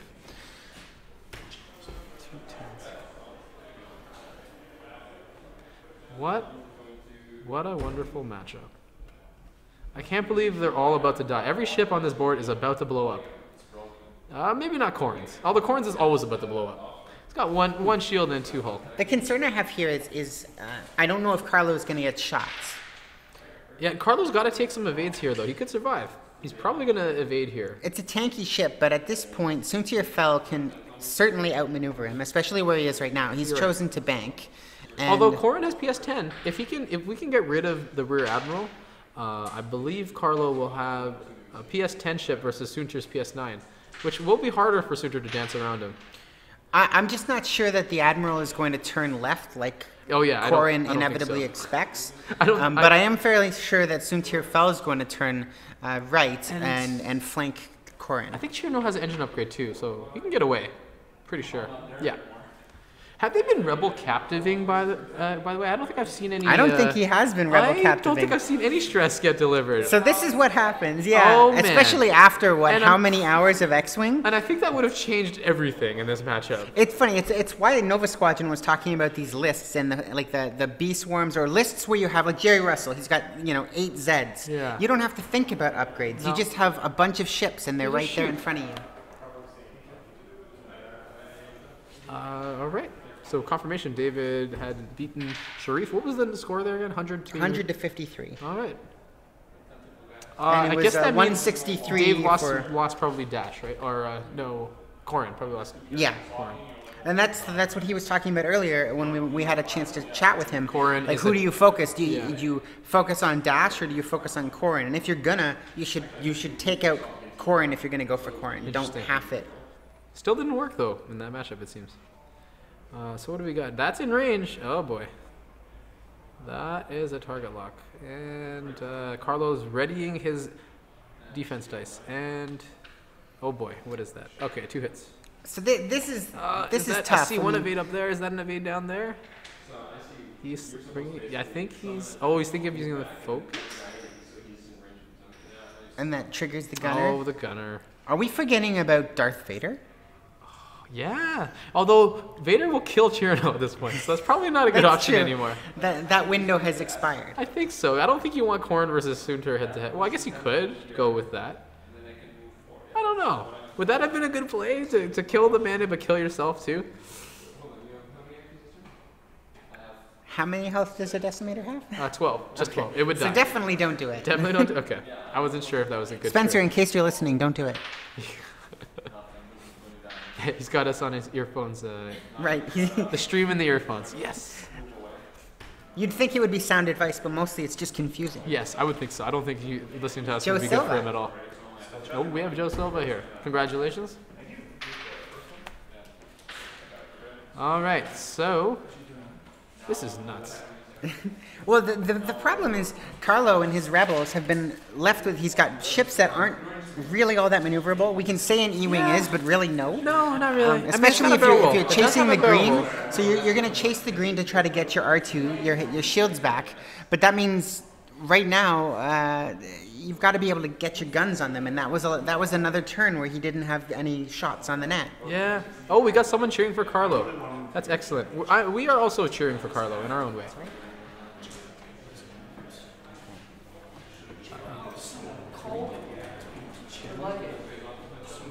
Jerry. So it sounds like Jerry Russell has defeated William Tink's Chirpy Soontir list. That's kind of expected because it was an 8Z list, but that is. I like Will. He's a good guy. See, this is interesting. So we've been going for Yeah. 5 Swiss rounds, and these lists This- have been crushing Now it. they're all going to face each other. All these anti-two ship lists are all going to face each other now. Yeah. So. So, we, So Jerry, is this the Jerry, final match that's left? 100 This to is- nothing for everything else has been for finished. Jerry against William Tink.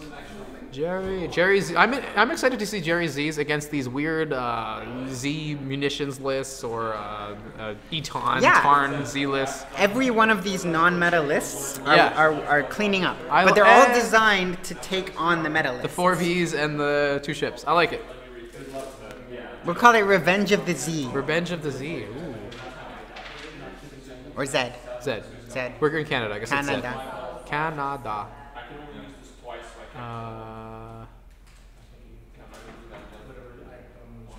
Okay, so Carlos got a fan here. Echoes is here cheering him on. He does need to double tap with Corrin to finish off some of these ships, I think. And this is going to be a very interesting finish. I wonder how much time they. Oh, these are untimed. I forgot. Yeah. So this is going to go all the way. We like that. It also means these 8 rounds are devastatingly long. For the players. Non-meta is the new meta. Non-meta is well the new said, meta. Dope Fisherman. I love it. These non-tier lists are dominating all these top tier ship lists. This is awesome. I'm really happy that this is happening because Yeah. because at the last nationals, all I saw was just like Hans and I mean the 4Bs were a cool counter to the Hans, but those were so common too. And then Phantoms. That's all we saw was those 3 lists. But now you're getting all these interesting like counter big ship lists, and it's kind of neat. This has certainly been a night of surprises here at the Star Wars Ontario X-Wing Ontario Regionals at 401 Games. Yeah. And this is the future, I guess. Hopefully. I mean, we are only one meta. In other regionals, it may be completely different. Yeah, I mean, from listening to Nova Squadron, it sounds like in different regions the Phantom was more omnipresent. I never really didn't noticed see that many here. Phantoms Yeah, no, I ever. agree. Like it was Because turrets there's so that many were rebel clearly players. the problem. So many rebel players. Nobody likes to run Phantoms. Nobody really wants to play Imperials here. Echo 5, Dave and his Super Dash He Corrin won defeated 100 to 33 or something, I think. against Sharif Ashak. Who? Oh, so that means Sharif probably killed. Oh, it wasn't 100-0, was it? I No, don't it think- was yeah. 153. So he killed one of David's. It was Dash Corrin, right? That David was running? Yeah, it was, So probably Corrin. He Dash probably killed Corrin Corrin. versus Admiral Echo. Admiral Echo. Which was a good list too. The Echo was interesting. He was one of two people running a Phantom, so that's impressive. It was nice to see it still. Like the Phantom still had some mojo. Yeah. An Echo of all people, who you never saw her before. Like it was always her, it was always Whisper. It was like Agreed. that PS9 and the PS Cold War that had been going on for quite some time. I guess it's not entirely over since almost every single one of the ships in this match have veteran instincts. Yeah, they're doing the PS10 ships, so Corrin and Chirpy. Now, why do they call him Chirpy? Oh, I asked you this. Were you with you? No, I think I asked Liz this, and she's like, oh, maybe it's because it's CHIR and they just added a P Because as they well. don't know how to pronounce Shirano. Is that what it is? That's it. They think it's like Cheerios. But It's us Shirano. being Canadians, having Because French it's- as our official second language, That's right. we know it's Chirano. Yeah. Bombers will be fun when the TIE Punisher comes out in the K-Wing and just bring back the ordnance. I like it. And if you've seen Redline, the new TIE Punisher pilot, he gets 2 target locks when he picks one up, and he can have 2 target locks on the same ship, which means he's perfect for as a missile platform, right? So he can use cluster missiles or something or whatever, and he can use the first target lock to activate the ordnance, and then use the second to modify the dice. Also has a systems upgrade, so then he acquires it again after the attack. Oh my gosh. Jerry, sounds gross. Jerry did win his game. The Yes, Zed Jerry Swarm won. tabled the Shirano and Fell list of William He Tink. cleared 100-0, which actually I'm surprised that not one of the headhunters fell. That's an interesting thing.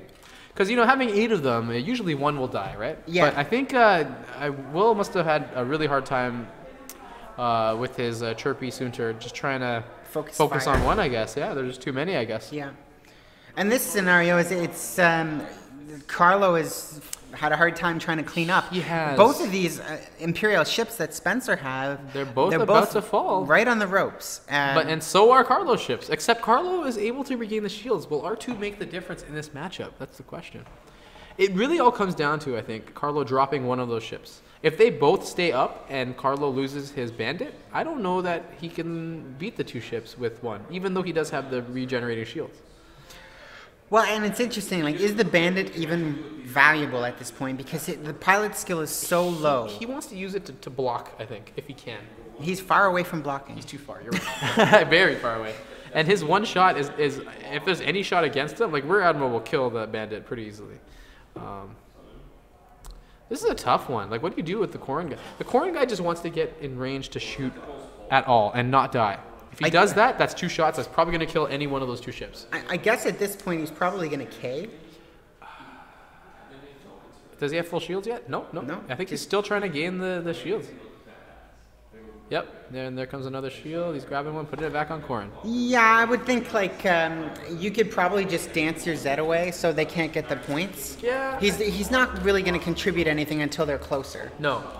I guess that's his idea, is slow rolling them to get them back in range and then maybe vault forward. He just wants one. He just wants one. Both would be awesome, but he just wants one. If he can get one shot, double tap, and kill the other, that's probably his ideal, but I don't think that's what he's looking for. He just wants one kill. So you're watching continuing coverage of the Star Wars X-Wing Ontario Regionals at 401 Games. It's on Yonge Street, just south of Wellesley. One of many Star Wars. Vape. Do you see that person vape? I saw that person blow smoke. I didn't even know that was a thing. There's this little e-cigarette location right beside us. It looks like a cool coffee shop, but But they're vaping. they're vaping. They're just smoking water. I don't know. Yep. Nicotine and water, I think. Yeah. Kind of interesting. Never seen that before. I'm Mark Tang, by the way. This is Mei Inanna. Hello. And you are watching the number 1 seed, Spencer McClung, with Sunter and Cherno facing off against Carlo Rux, Corin, Kraken, and 2Z list. Right now, it is just down to 1Z and 1 Corin. And this is one of the few quarterfinal matches that is still going on. Previously, we have Joe This is the Silva. last one. This is the last one. This is the last one. So Joe Silva was able to overcome Alan Fung, and David Clearhue has overcome Sharif, and Jerry Russell has overcome William Tink. Oh, so we can actually determine, I believe, who the semifinal matchups actually, if we use our brains. I won't. I choose not to. I like to turn it off on the weekends. I could try to figure this out.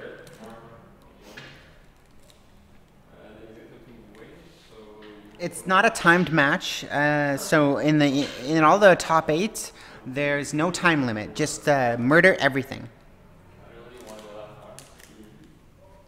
Just a reminder that we're going to be posting this on YouTube after the fact, so stay tuned to the 401 Games channel. Also, if you're ever in the mood, search Let's Talk About X, X-Wing, Mayanana, any of those words, any combination, and you'll Search find them my all. channel. Watch our awesome videos. I do a thing. Videos. And also, another shout out for MNX, who were Yeah. with us earlier and have donated their And I time. think this stands for basically, Monday yeah. Night X-Wing? Monday Night X-Wing, which is interesting because I didn't know that at the time, but the X-Planet event that we host on Mondays, I call Monday Night X-Wing. Well, I don't know what else I would call it. yeah, It was yeah, on a yeah. Monday. So that's, I guess, a sort of strange homage to those guys. I like it. A Fel K-turn would be pretty ballsy move. Yeah, that It would have been. I agree. Oh, man.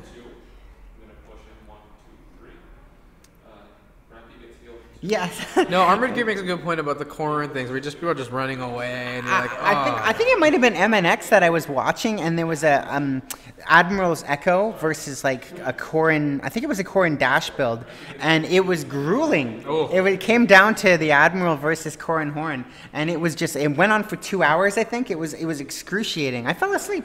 oh boy. Just the concept of this slow rolling, endless regenerating ship. Oof. And he just turned that to a hit, so hit, 2 hits versus 2. It looks like 2 evades there. Gunner's triggering.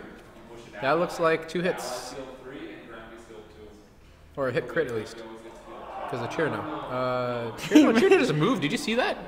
Cherno, oh, because it's in the middle of the tables. Right. There's a little divot in the middle of the tables because there's 2 plastic tables put together. That Zed survived. That. I can't believe that survived. Wow. Is it gonna survive the Suture hit? No, No, it he's can't, not. it can't. He's dead. Get out of here, bandit.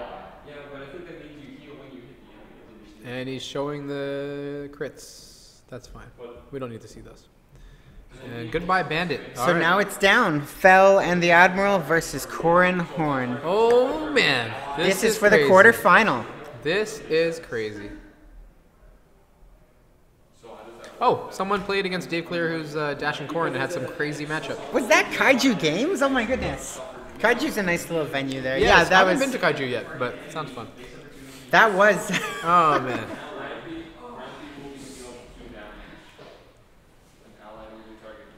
Wait a minute. No, that's not what I'm talking about. No, you're, it's not? You're Josh, aren't you? Oh man. Okay, so we got. A child just slammed the door. Yep, it's cool. He plays. He came 14th though. He did? 14th. Yeah. That's He's the one awesome. that had the 4 warthogs with the iron. I Oh. think they all had iron cannons on them. I see. I respect any of the people who bring scum. Really? Yeah, he's done well. He plays pretty well at these tournaments. Yeah. Cool. Jerry, who is in the top 8. He's Top yes, 4, now he's in yeah. the top 4 because he's 5th and he just beat William Tink's Sunter and Cherno build with his 8 Z's, which he traditionally runs. He's known for running 8 Z's with 4 bandits, 4 Talas. That's correct. He came in top 10 at Gen Con last year, and theater flight 1, and I think 12 and flight 2, and he also came top place at Canadian Nationals as well of that build, or similar build. For those Awesome. wondering, this is Don who's Yes. joined us. R5 Don 4. So we have Soontir chasing down. He's going for it. Now, at this point, he's no longer running away. He's going for the kill on Corrin. So it looks like the Rear Admiral will be joining as well. Now, I guess there's a chance for Carlo to do some massive evasion and maybe double tap, killing off either one of Soontir or Soontir and Cherno, depending on the position here. I'd like him to try to kill one of them. I would like that too. He took evade, I hope, right? I would think. No, that's right. Cherno's not going to be in his firing arc. That makes the most sense. Okay.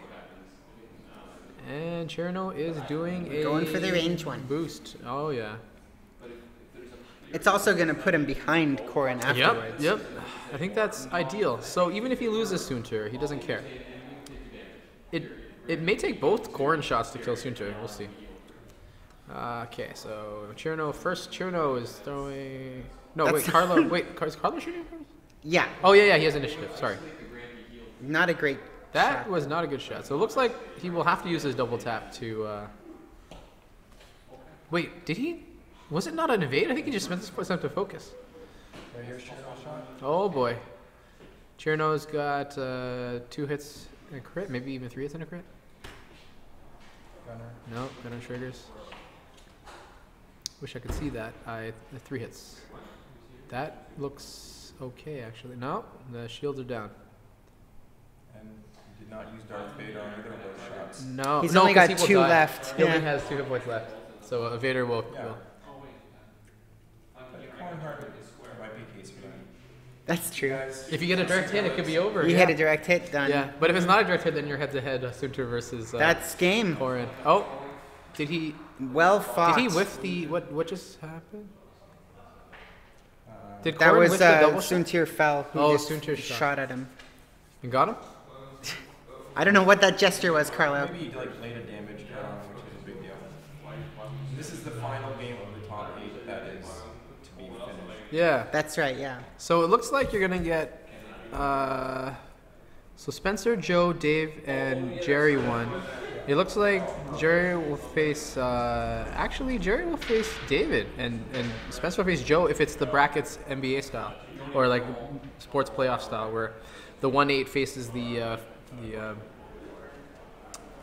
No, 1-8 would face the 4-5 seed, right? Actually, so actually Spencer would face Jerry, and Joe would face David. It looks like. Conceded, I'm guessing. Oh no, Soontir I think finished Soontir him. killed Soontir him. finished him on the Soontir Soontir finished. because Soontir had the Had the last lowest shot, 'cause pilot it was 10 skill. PS, 10 PS, and 9 PS. And all right, And that concludes our quarterfinals. Quarterfinals here at the over. Star Wars X-Wing Ontario Regionals at 401 Games. and Spencer versus Jerry. Or do you want David versus Joe? We haven't seen Spencer Jerry yet. Well, we haven't seen Jerry's 8Z list, so probably Jerry, I guess. Yeah, might as well. So we're gonna see Spencer McClung again facing off against Jerry Russell's amazing Rebel 8Z list, which is 4 bandits, 4 Talas, naked. It's a pretty impressive list. And the other semifinal will have Joe Silva with his what's he running again? What can I forget? 3 bandits, Tarn. Oh, sorry, the Tarn list. Yes. R7 And Eton. Eton, Tarn, 3 Zeds, and and facing off against David Clearhughes, Dash Corn, Super Dash Corn. Right, because Joseph, we were talking about this. I don't know how I forgot already. But Joe and Carlo had a great matchup where they both had anti-big ship lists, but Joe's managed to beat Carlos. And it's very interesting. Very good. That was 4 amazing games going on in the top 8 just now. Yeah. Awesome. So we are awaiting Jerry Russell to join Spencer McClung. And we will. Why don't we? It looks like Spencer's going to stay there, right? So why don't we just edit? We'll edit the name here. Sure. We're going to take a short break. We'll Yes. be back with more coverage of Star Wars X-Wing Ontario Regionals at 401 Games.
Hi, and welcome back to continuing coverage of the X-Wing Ontario Regionals at 401 Games. I'm Mayanana, this is Mark Tang, and with us is Spencer McClellan. Yep, for the second time. For the second time today. This is the first time with me, though. And we featured 3 of his games, by the way. 3 of his games have been on the camera. So you just came out ahead of Carlo. Yes. And how was that? It was very tense. I felt like every single turn when we were setting the dials, it was tense. Tense? Yes. I was flying around with Soontir with 1 hull left and Chirno with 2 hull left for a long time.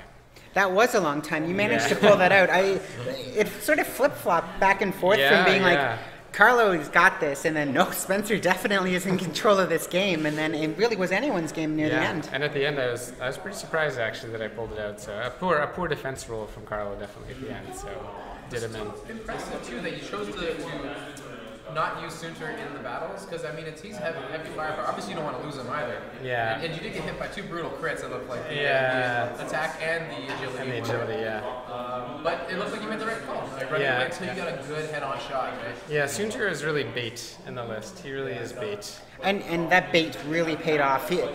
Right from the get-go, I saw you were launching your Soontir forward, and it seemed like Carlo was just going to slow roll them towards the Decimator, but that hard flank that you came at him with really drew that away, and it drew the big guns away.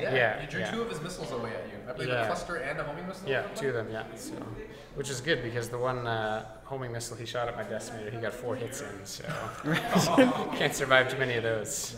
And late game, you end up with Corran Horn, who's strong in the late game. What do you do to try to handle that? Yeah, well, I knew that I just needed to ignore him till the end. I needed to just get to be one-on-one with him. Because if I paid attention to him early on, he would just keep regenerating his shields. I need to take out the other ones. So, and I knew that I just needed to keep dodging his arcs with my Decimator. And if I could get hits in and sort of keep him to green maneuvers, or somewhat predictable green maneuvers, then that helped a lot. But yeah, I just had to dodge arcs, and then wait until I could get 2 shots on him, which is what happened in the last round. And of the matches that you've had today, what has been the most difficult for you as the 2-ship quintessential build? Yeah, that was a tough one. That match against Carlo, and then the previous one in the last round of Swiss was a 4B list, which is difficult. So it really comes down to hopefully guessing right, hopefully doing enough to kind of feint and then guess right in order to do a big move with the Decimator to do like a 3 hard turn and boost out of the way of most of the arcs. So any list really that has kind of 4 or 5 guns on it is really difficult for a Decimator. So. And I know that you've got to get back to the semifinals. If anybody has a quick question, please let us know in the chat. But and if you like right now, are you dreading this 8Z list you're about to face? Yes, I am. Speaking of shots on net, that's like an exact counter. Right when we got here at 10 a.m. this morning, I was just kind of glancing around like, all right, a lot of Bs. Okay, there's some hope there. And I saw the 8Z Storm, and I was like, well, maybe he doesn't know what he's doing. And now he's in the semifinals. You thought he was like senile or something? Yeah, he's just having fun. Yeah. So I think there'll have to be some luck with the green dice and red dice, and bad luck for him, and we'll see how it goes. Yeah. We'll try and take out at least one of his Zeds for sure. So. Well, we'll both wish you good luck now. I know. Yeah. So. I think he tabled that last cheer foul. He did. And it's basically the exact same list. So. It's the only real swarm list today that we have actually. And it's very effective. Lists, but this is the only 8-ship list, or even more than 6-ship list. Yeah, very effective. Well, I know we've got to get to it, so we both wish you luck and good hunting. Thank you very much. So we'll be back with continuing coverage of the Star Wars X-Wing Ontario Regionals at 401 Games. Stay tuned.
Okay, so we are back here. I'm Mark Tang. We're at the 401 Star Wars X-Wing Regionals. It's at 401 Games, which is at just south of Wellesley on Yonge Street, 518 Yonge. And you're watching the number 1 seed, Spencer Klung, face off against the number 5 seed, Jerry Russell, who just defeated William Tink, who had a Chirano and Sunter Fell list. So right now they're just setting up their asteroids. Oh, we've got some debris fields here, by the way. That's exciting. I'm going to have to pull up that list and get that up for you. But right now, let me just modify some stuff here. This is the semifinals. All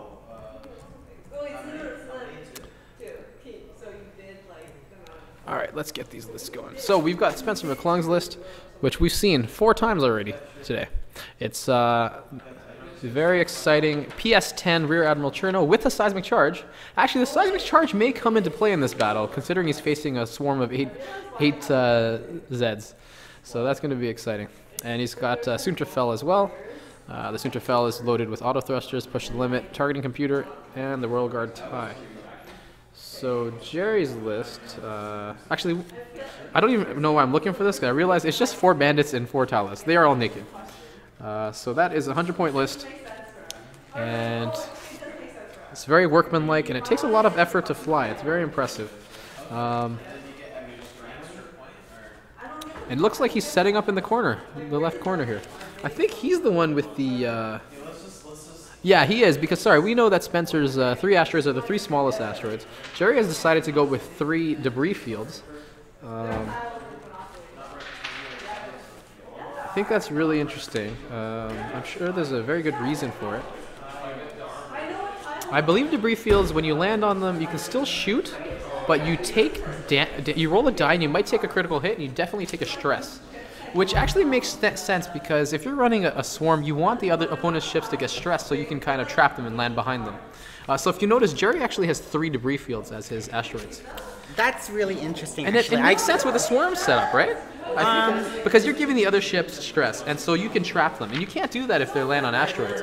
Giving them stress, that's horrible when you're facing off against a swarm who wants to basically get you in a little kill box and just finish you, right? If you're dealing with 8 ships, maybe you are going to run over obstacles. Although he did choose the smaller debris fields, by the way. Yeah. Sorry, you were saying that, running on obstacles. You still want to attack, and you can't on an asteroid, so if you've got 8 ships, maybe debris field is a good idea. Yeah, that's the other thing. But certainly, if you think you're going to be up against Super Dash, you wouldn't want to have brought debris fields. But I guess if you're against Super Dash, you don't care. You're running 8 Z95 headhunters. You're probably going to beat Super Dash anyway, right? Yeah. I think. So I kind of like the decision. It's pretty interesting. You're right, though. I mean, it gives Dash the benefit, but you don't care in that matchup.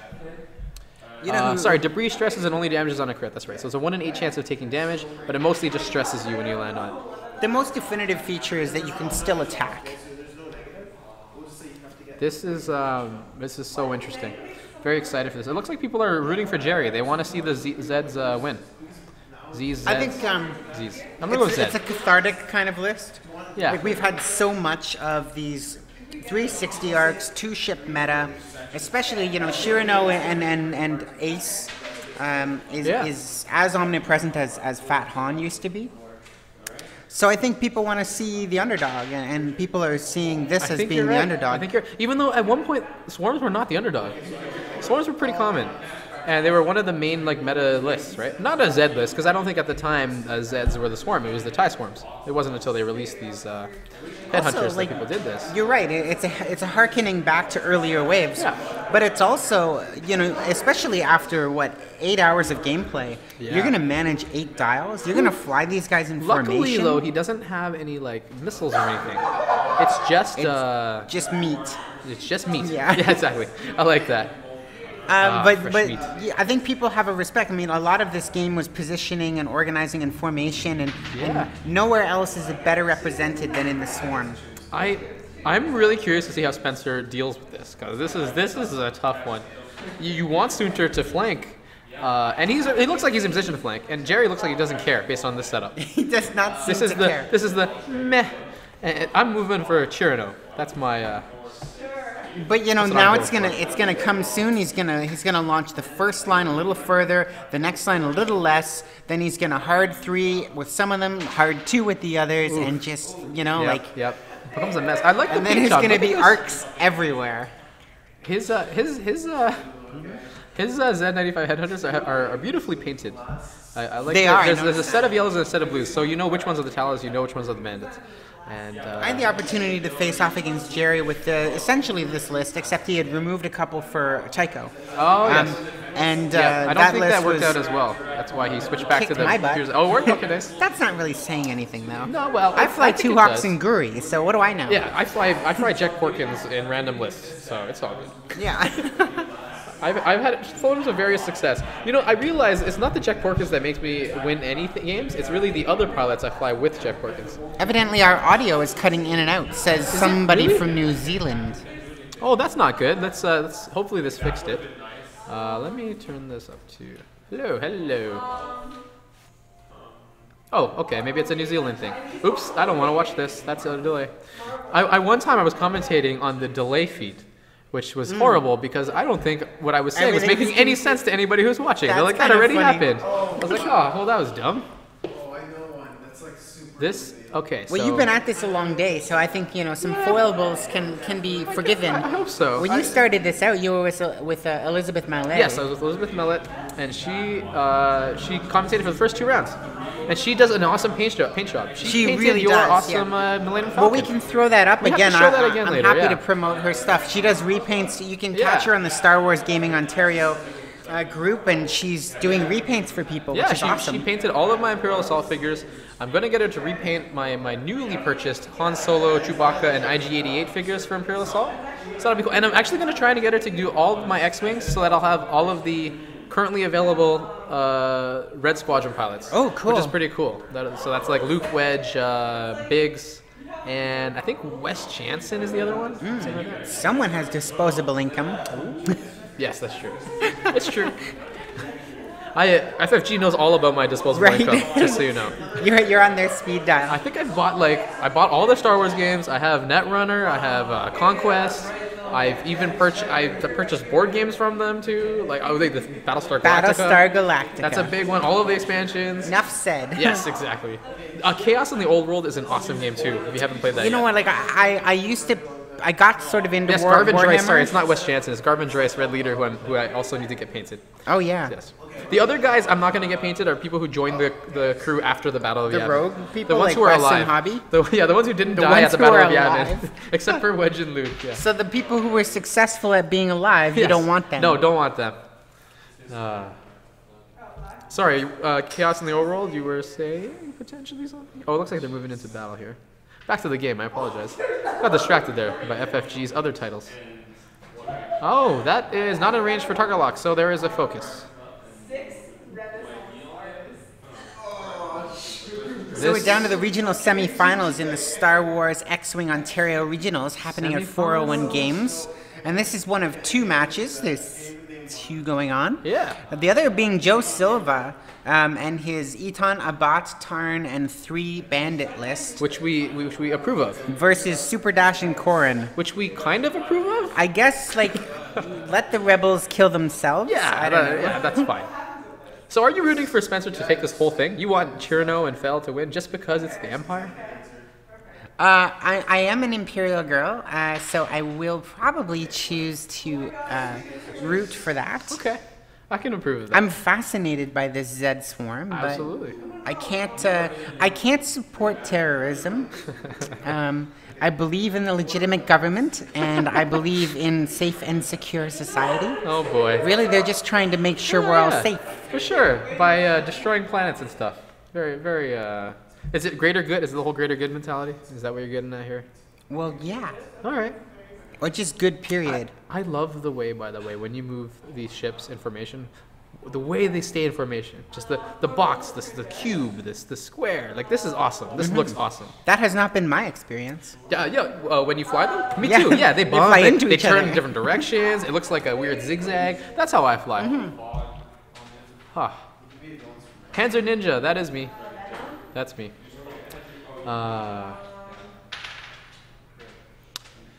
This is exciting. So, okay, Cherno's moving forward, probably within one of the hitboxes, right? Unless they're... Oh, we got engine upgrade on Spencer's Cherno. He can probably avoid this shot. Soontir's got a shot too there. Look at that. I believe the target lock is about to happen. I'd like to have a little order in the chat room. There seems to be some sort of insurrection going on. Yeah, what is this? Equal rights for aliens? Propaganda. All right. Well, okay, let's look. The yes, Panzer. Always my kind of jank. I don't know what a jank is. Jank is junky things that don't really work. You just fly them because they suck, and you don't acknowledge that, and you use them anyway. Okay. That's jank. Jank is junk. Jank is just another term for junk. It's like it's a gamer term for junk. But that Soontir's in range. Do you think we forgot to? Did he mention why he picked targeting computer? Is it so that he could measure these things out? Because it does help you drastically. Yeah, right? definitely. Like taking the target lock action as your first action when you're outside of So range good, right? helps gauge you. So, can but choose- also, targeting computer on Soontir or any interceptor, it just gives you better action economy, right? So it's a Right. legitimate option. It's a more aggressive posture. I like it. I am a fan. Yeah, he did fly away, which is what I thought he would do. I don't think entering the hitbox of those 8 bandits would have been 8 headhunters would probably have been a mistake. So no shot. Did he not shoot with Soontir? Oh, he is going to here. Yeah. Okay. I also noticed that Spencer tends to keep Soontir at range 3, which is pretty smart. Yeah. So you don't That need looks like a hit crit. you don't need a stealth device if you're keeping Soontir, but you would want a targeting computer. Okay. And that is a nothing. That's the 2 focuses. It looks like. Oh, range 3, right? That is nothing. I think he needs to use the focus to. No, that's stripped. He could die with a direct hit here, so that he doesn't have a focus. Oh, maybe that wasn't a hit. Maybe it was just 2 hits. I apologize. It looked like a crit, but you know what? I should realize when the symbol looks a little bit bigger, it's not a critical. It's a focus. Oh, That makes sense. yeah, critical would be like empty in the middle. Yeah, Or which I something? don't think we would be able to see at all. Probably not. Probably not. Okay, so they're resetting. The maneuvering dials are about to go down. Jerry, what is Jerry going to do? Continue to slowly chase down, try to trap in a corner the Cherno? Or do you actually change focus on Soontir? Because that's a risk, because you don't know where Soontir's actually going to go, what direction even, right? Soontir can do a lot of things from there. That's the every time you're dealing with a 2-ship build like this, it's a Sophie's choice, right? Yeah. There's really no good choice. No. And as Spencer was telling us earlier, and I hope Jerry didn't have the chance to listen in. Soontir Fel, according to Spencer, is bait, a red right? herring. It's Yeah. just a bait, For sure. right? So the only real answer is focus on the Admiral. But if you can't reach the Admiral, what can you do? Because the Admiral has an engine upgrade. It's not easy to chase that down. The Admiral can do a lot of funny things to be away about as far as possible as he can. Until he gets trapped, right? But I'm not sure.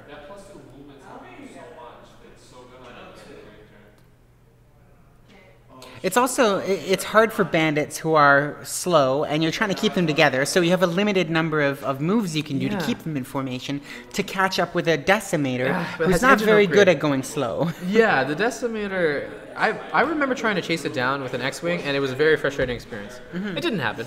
The chase down did not happen. Pretty much could not catch up with it. However, if you have 8 ships, I think you can kind of bully it, right? Maybe a little bit. Not from the position it's in now. Is there anything even wrong with splitting off and having 2 groups of 4? Oof, I hate splitting any swarms just because your firepower is reduced drastically, right? I don't know that that's ever a good play. I mean, I've seen it done. I don't want to say it's wrong. I don't know. It's Hard interesting. to if right he- for the Z's and melt Soontir. Interesting. That would melt him, yeah. if he decided to do that, that would be probably good night for Soontir Fel. You don't think Soontir But can still dance around that? Well, I think Soontir is going to head closer to the bottom of the board, Like right? over to the Yeah.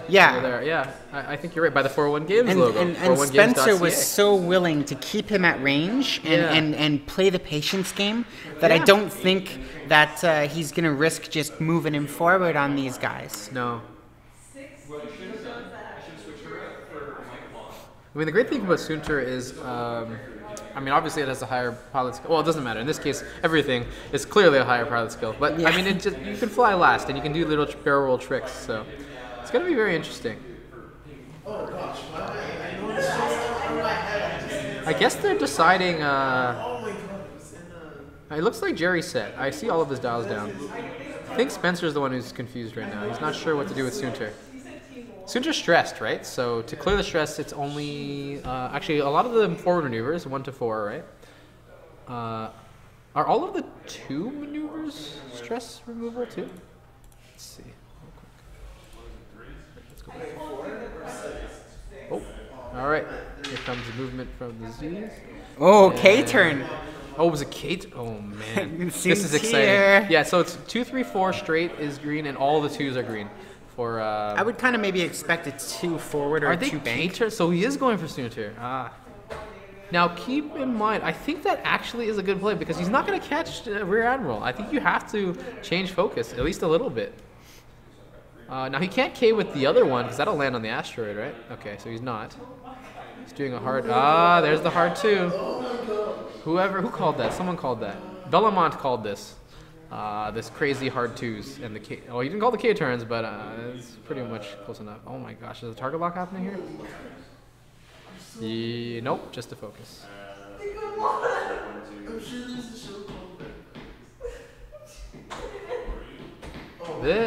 So Armored Gear is calling a 2 bank and then a boost and a roll to get behind the Z's. Now, That's what I would have thought. At this point, it no longer gets behind them, right? Because they've turned around.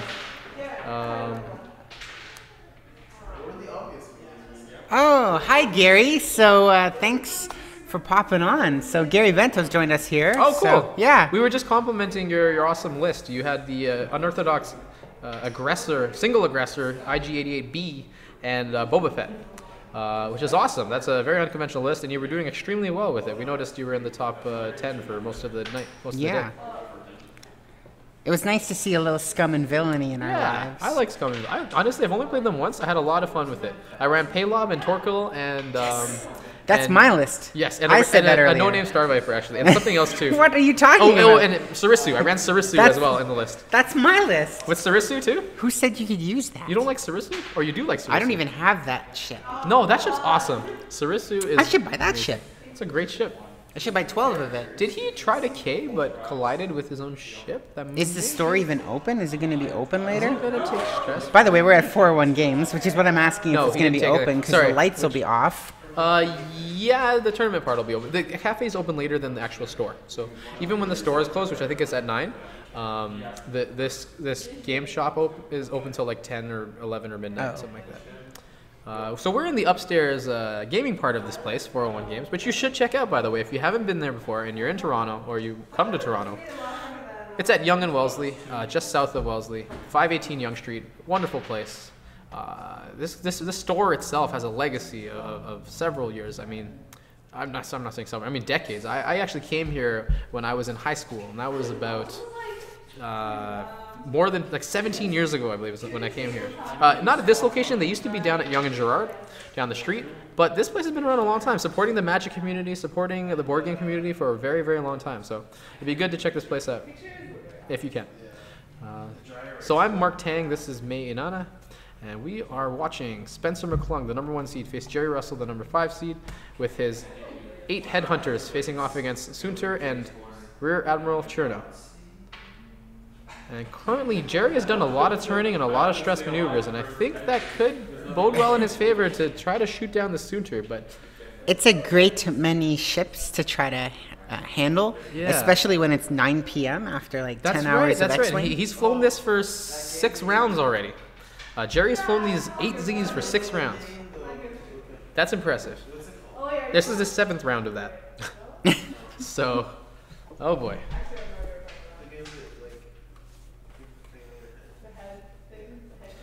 Oh. Who do we got here? So, range 3 turtle, arc range dodge. Oh, good question. This is one of 2 semifinal matches. Yes. The other being David Clairhue versus Joe Silva. Joe Silva with Itan Ibat, Tarn Myson, and 3 bandits. And David Clairhue with the, I believe, Tier 1 list. Nova Squadron says Tier 2. Super Dash and Dash and Corrin Corrin. Horn. And yeah, and Joe has an awesome, hilarious list with Eton Abbott, Tarn Myson with R7 Astromech, and 3 bandits. I'm excited to see that list. I really hope. I don't want to say that. You know what? That's mean. I don't really hope that the other guy doesn't win, but I like Joe's list. I think it's really cool. But a bit hopefully, biased, really. I want to see a good battle between him and David's Super Dash Corn. Well, you know what that means at the final is if these 2 ship builds are fail, what we see in the final is 8Z versus an E, an X, and 3Z.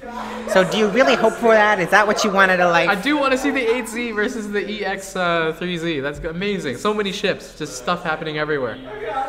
Barrel roll, dodged a bunch of shots. Armored Gear is right, I believe. That was a good barrel roll by Suter. Yeah, because I think he's only in range of a couple of those, right? So we got the movement. Looks like there's a boost, a Cherno. I don't know if that's in range. I mean, Spencer looked like he measured that, so maybe he did. Okay, here comes the Cherno shot. Looks like 1 hit and a focus, so just a hit. I think. Oh no, focus should turn to a crit, right? So it's probably not a crit focus. It might be a crit already. When she turns into That's only range 1, 2, and Shirano's outside of that. Oh, sorry, Cherno's only range 1. Okay, so that's a dodge then. 1 hit, 1 evade, I believe. Thank you for that. I didn't realize that. You're Range quite 1 welcome. only. Oh, so appreciative. See? So appreciative. Chirano is out. Thank you, Armored Gear, and thank you, May. All right, we got a Sunter shot, range 3. On a, I don't know, is Blue Bandit or Blue Tala? That doesn't matter, does it? Are the Blues Talas or the Blues Bandits? I'm actually not sure. All right. That looked like a miss. I think the blues the bandits are are shooting. the Talas because the bandits moved first to K-turn and then the Talas moved. Did Sunter not have a shot? He has a shot. But Sunter should have shot already, right? I didn't see a shot happen. Oh, Shirano was out of range. My apologies.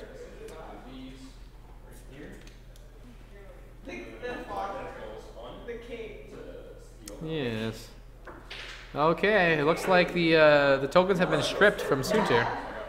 The evade and the focus. So now any shots that go through will hit. Something is happening though. They're having an argument about something.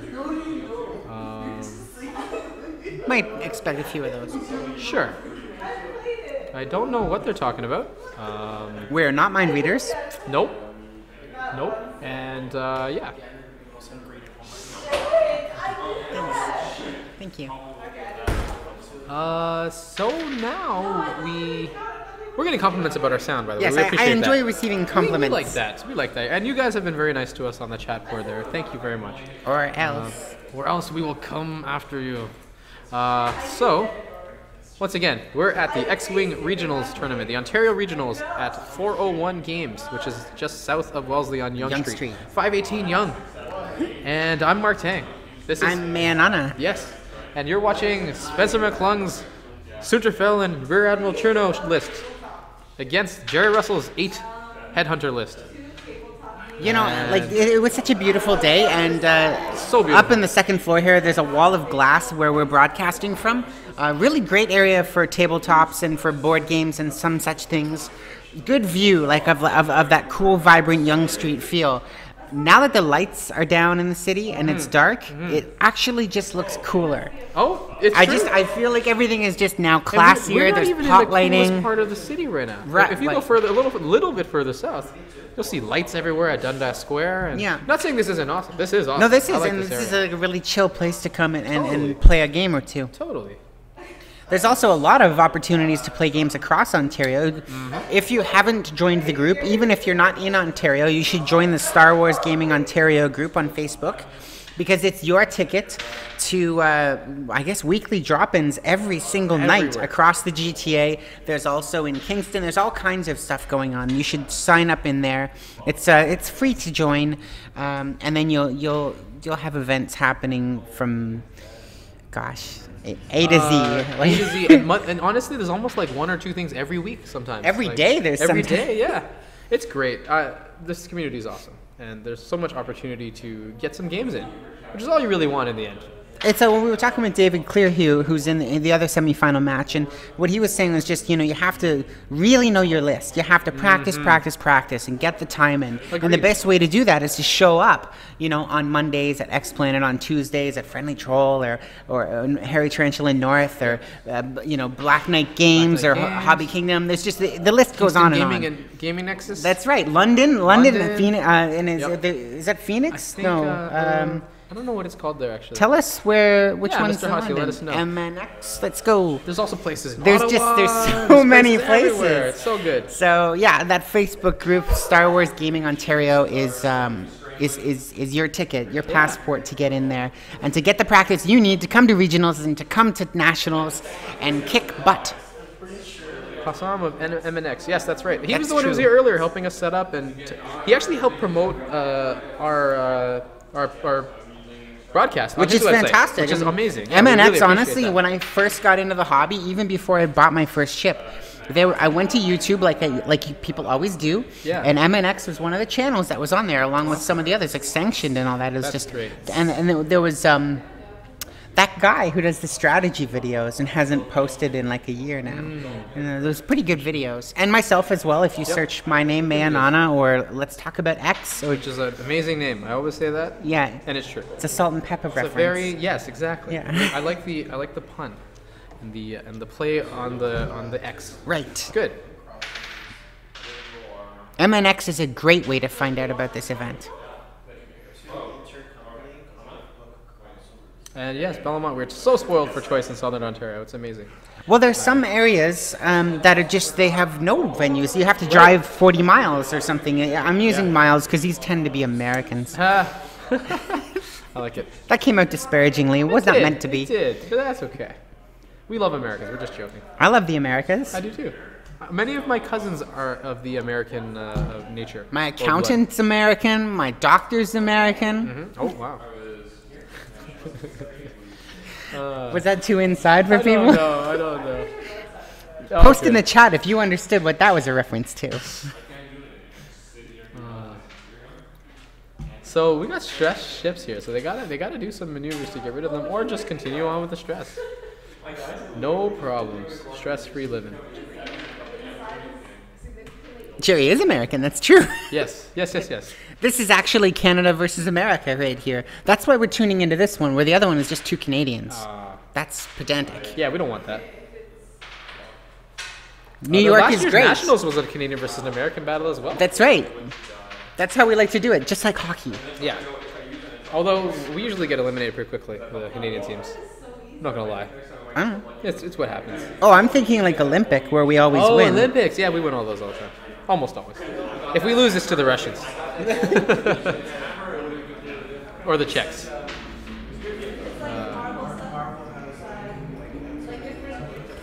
And if you want to catch up on all of the events and the interviews that we've been doing, then you can go to the 401 Games YouTube channel following this. Probably not too closely following, maybe a couple days. I'm not sure if it's going. Does 401 News have a YouTube channel? Or is it just going on- It might go on a Star Wars YouTube channel that someone will be sponsoring. Wherever it goes. not sure. I'll post it on mine It'll if be you guys give me the data, wherever it goes. To it at the very least. Let's you just will find it. put it on the internet, okay? Yeah, I'll just place it God. somewhere on the internet. Maybe I don't know. You can host it. Can you host it? Do you have data? We'll put it on What's your page. data? Data, I don't know. What's data? YouTube hosts it, doesn't it? MNX MNX, help me out here. YouTube does host things. That's the best part. Wherever it goes, it's been a good day for getting interviews with some of the top players in Absolutely. Ontario. So Absolutely. if you're looking at getting some tips and learning how to play X-Wing and learning, also it's a whole different game when you go to a major tournament event, right? So Yeah. there's some feedback from the players about how to weather a marathon event like this. Yes, I like that. There's a lot of things you can do to help that. It looks like they're arguing, or not arguing, they're talking about the very hilarious, not hilarious, but the situation in the finals with the Canadian Nationals where there was basically the American player was going to win if there was more time, but he ran out of time, and so the Canadian won because his double Falcon list survived longer than the 4B list of the American, 4BZ list, I believe. It was an entertaining matchup. I do feel bad. It sucks when you kind of lose by time, but I mean, unfortunately, those are the rules. So MNX says you can upload directly to YouTube from Twitch. Yeah. Oh, okay. Do it. Yeah, I think that's what we're doing. Something about that. Awesome. Is Armored Gear Josh? Oh yeah, cool. Okay. Awesome. Josh Dirksen is listening. We were talking about you earlier about how awesome your mats are and how important you have been to I this called community. that earlier. You guys did. weren't paying attention. Yeah, I said you that's did. Josh. No, I said. Oh, you did. Oh, I didn't catch that. Yeah. Oh, okay. I don't know his username. I didn't realize that. He's not that He's tricky. clearly an Armored Gear fan. The what's that game? Armored Gear, right? What is Armored Gear? Isn't there a game called Armored Gear for like the NES or something? It's a computer. or a computer game even. It was some old video game. I don't know. Anyway, I don't listen to hip hop. it's not hip hop. It's a video game. Oh, okay. All right. So where are we at here? So back to the furball. Back to the furball. We got like. So how did 7 Suntir find himself? There's one right in the one middle Z of it? on his own, just hanging out, just trying to cover a different arc. I think.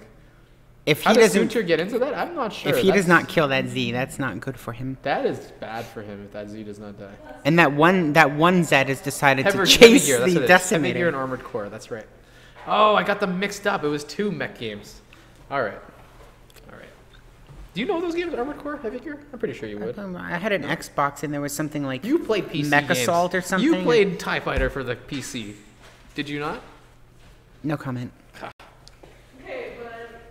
All right. You know what I played? I got into this game because of the TIE Phantom. I played Rebel Yes. Assault 2, baby. Yes, Rebel Assault 2, which was a hilarious game. It's a video CD type game where you have to like.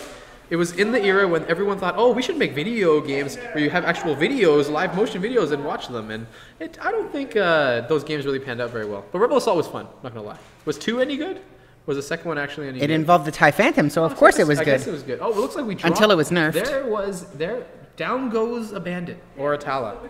That is the first dropped ship, and it is one of the headhunters. Tyrant, Suntir I got understood him. your reference. So you were right. Suntir needed to take it out, and it did. So that's one positive thing there for Spencer. Yes, by the way, thank you.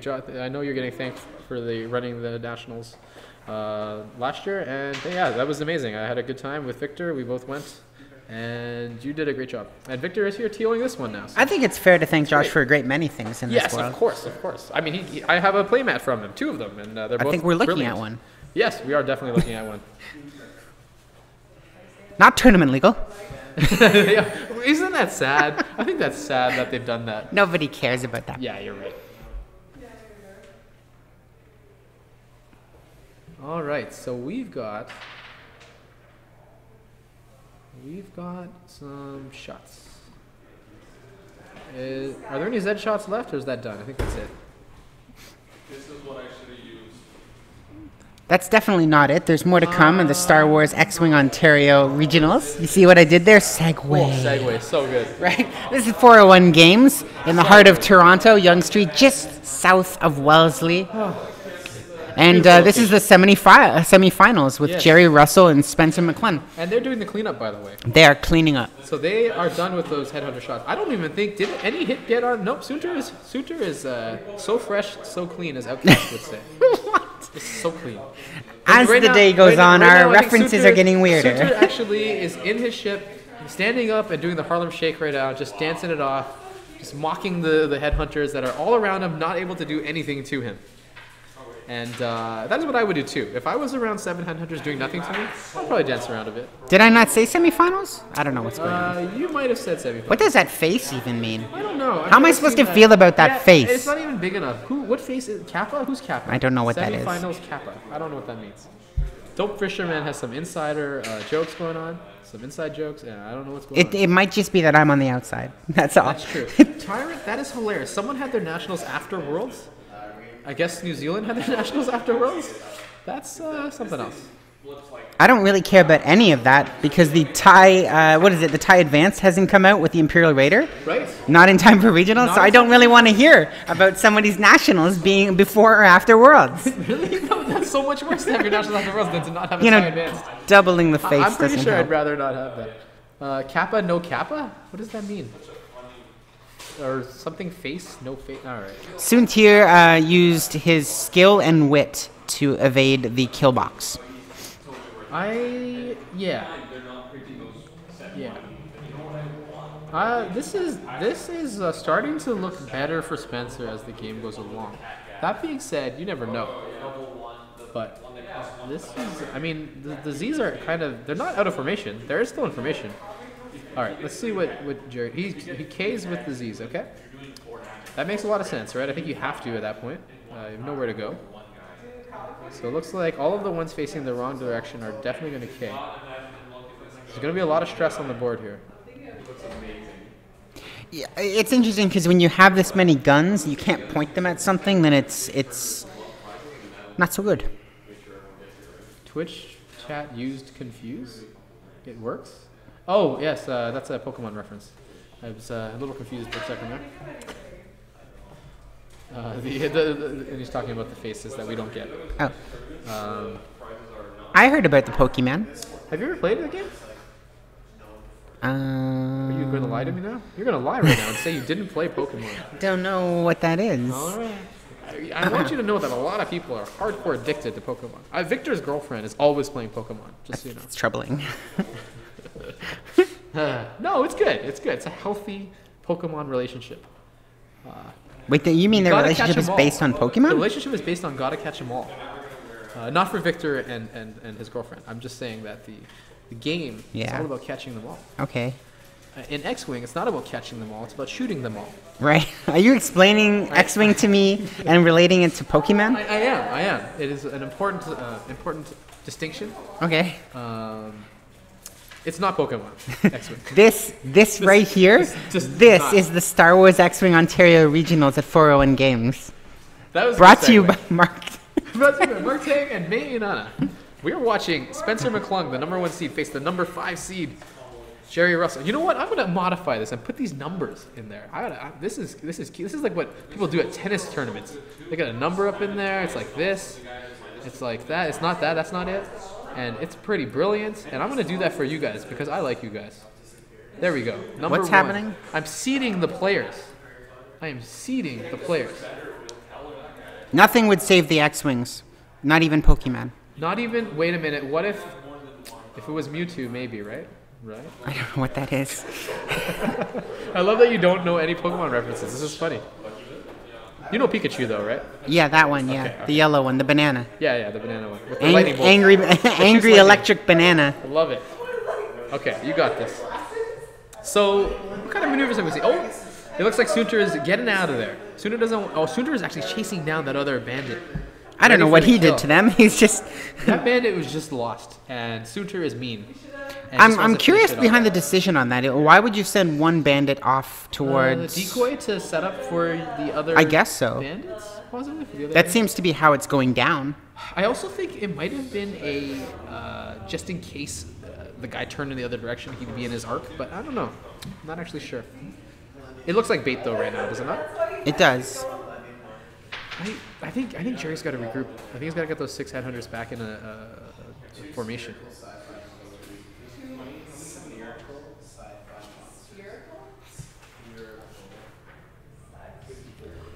Yeah, the Z's are definitely all stressed. 2 have target locks, maybe 3 have target locks, but they're just not in a good position right now.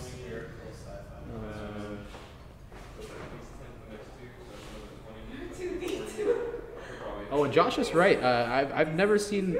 I mean, Victor, I've only seen a few times today. He's been so into gathering all the results, making sure mats were given out, and He's done a remarkable job. He's done an incredible job, but he's had no time to even watch games. I asked him about a game. He's like, "Yeah, I didn't even see it." Yeah. I was like, "Oh wow, okay." And you guys are both dressed like adults. That should be pointed out. I only did this because of Victor, because last time he did a Netrunner tournament, he dressed up with a dress shirt, and I'm like, man, I don't want to look out of place. I like it. It's So almost I like went- Sam I dressed up a Raimi. little bit. Yeah, he's got a great look. He's coming in right now, actually. And he's got his BlackBerry open like got his he's a BlackBerry, professional. He's checking something. Maybe he's watching our Twitch stream on his phone. We don't know. He looks disappointed. We're just. It looks like the camera got moved by accident. The camera keeps getting moved. That's okay. You know what? That's okay because we still see all the action. I'm gonna move it over a little bit like that. So there we go. This is actually kind of cool. We got an angle now. So we've got a lot of bandits, and they're kind of disoriented right now. Spencer has taken out 2 of them, and I don't think he's taken a damage yet. No, Chirno, it's 4 shield, right? I believe 4 shield, 12 hull. That looks full. Yeah. So Well, that's the thing is that this swarm has failed to really get any shots on the net. Yeah. It's not gone as expected. I thought that No. we were looking at a pretty decisive problem for the 2-ship build in the form of this Z swarm, but that hasn't really been the case here. no, and we got to remember this Zed Swarm just completely annihilated a 2-ship list. William Tink's 2-ship Chirano Sunter list. Actually, it's the same list pretty much, except he doesn't have a PS10 Chirano with seismic charges. He had a PS 8 Chirano with what was the main difference again? He had a full 100 Predator points. versus Predator. Veteran Instincts. Yes, Predator versus VI. One of the things we also have to consider is the reality of having played an 8-ship list for 7 rounds, and how exhausted you must be having to pick that's dials true. for that many That's ships. true. Maybe this is exhaustion right now. But right now he's got to regroup, and he can still do this. I mean, he's still got the outnumbering thing going on. He just needs to focus fire and get things back on track. And this is one of 2 of our semi-final games at the Star Yes. Wars X-Wing Ontario Regionals at 401 Games. The other being Super Dash and Corrin versus Itan Ibat, Tarn Myson, and 3 Bandits. Here we have Spencer McClung with Admiral Shirano and Suntir Fell, the Baron, Baron. versus Jerry Russell and his 8 Zeds, who So are he's down to struggling 3 to bandits, 3 Talas now. He's lost a Tala. Yeah. And he lost a bandit earlier. and he's got to get these people back together and Gotta working, get 'em back, holding yeah. hands Holding like the hands, Eldar. Harmony, back in harmony. And the Eldar. All right. Thank you. Thank you. We've been given water by our TO. We approve of The this. TO is good. So good. The TO provides. And what are we at here? There's a lot of target locks on Sunter. It looks like they're ready to shoot him down. He's got auto thrusters though, so if he keeps him at range 3, Spencer's been really good with that, keeping that Sunter at range 3. Whether he's coming into attack or whether he's running away, he's always out there. And that's what happens when you got that boost action, right? You can go far and then run The away. Decimator, like it's a large based ship, Yeah. but the Decimator has no red, and it loves to go 2. Yeah. So 2 with a boost as a 2 with a large boost base, is you're incredible. covering a lot of ground. And Sunter just is so hard to hit. Sunter is like can stay any range, whatever he wants. You know, usually he controls his fate. I don't think Sunter's going to be... I think this is a non-attack round. I mean, unless Rear Admiral stays somewhat in range, but I think this might be a movement round. Yeah, some of these guys probably have arc, at least one of those bandits. But Sunter hasn't moved yet, and True. I don't think they're going to be in range at all. I guess Spencer can control it. He might want to somewhat stay in range of 1 and shoot with Chirno. But Well, we've seen a lot of Spencer using a patient Suntir Fell. yeah, Swinging him wide, really taking his time to get back into position. And all of these top 8 matches are not to time, so you can do that. You can really put the Baron where you want him to be and execute the poor rebels. Like you probably should, because they're basically fighting against a legitimate government, and that's wrong. You called them poor rebels. You had a little bit of sympathy for them there. I heard that in your voice. Poor as in they don't have money. Oh, okay. You meant literally Inexcusable. poor. I apologize. Okay, well then. It's clear who is the good guy here. Right. And The legitimate government. We've been through this. They're just trying to make our society safe and secure. yeah, I've heard that argument, but the destroying planets and killing innocent people doesn't seem to line up with those things. It lines up more with maybe what Chairman Mao did. I mean, I don't had know. a good idea, but you killed a lot of people along the way. Like Ultron said, if you want to make an omelet, ellipse. Gotta crack some eggs. Okay. Patience. Mr. MNX here, Hassan is talking about how he squeaked out 3 games with Sunter with patience, and that makes sense. I think that's why I don't do very well with lists like that. I'm not a patient guy. I'm a 4 forward or a 5 forward guy, and I like to just roll dice. I don't believe in maneuvering. I believe in rolling dice. I don't win tournaments, just so you know. This from the man who trusts always in Jack Porkins. That's why I roll the dice, to see if he dies or not. Usually he doesn't die. I roll pretty well for that stress roll. Okay, Two-Face. The Rebel Alliance celebrated the deaths of 1 million people. The Empire mourned Alderaan and the lives lost on the This is the kind of philosophical discussion you get. Tyrants. Okay. This is a lively chat here for the Star Wars X-Wing Ontario Regionals, hosted by 401 Games. 401 Games. I was going to say convenience, but it's just 401 It Games used now. to be 401 Convenience. Not You- so here's what you convenient could do. anymore. You could say 401 Games, the artist formerly known as 401 Right. Convenience. And it's located Yonge and Wellesley, just south of Wellesley, at 518 Yonge Street. And I am Mark Tang, and this is May Inanna, and Hello. you are watching the regional semifinals, which is the number 1 seed, Spencer McClung, versus the number 5 seed, Jerry Russell. And it's the Headhunters versus Soontir and Cherno. So far, Soontir and Cherno have avoided a lot of attacks. It must be a frustrating action, now that I think about it. Even though Jerry's list is designed to defeat a 2-ship list, your mobility is nowhere near the mobility of Soontir and that Decimator. I was shocked. I really like Scum and Villainy, and I tried a list that I love with Kath Scarlet, Scarlet Thief. It was basically Kath Scarlet, Benaria Pirates, who was supposed to go with her anyways, Yeah. Palab Gadali. Love the list. Yes.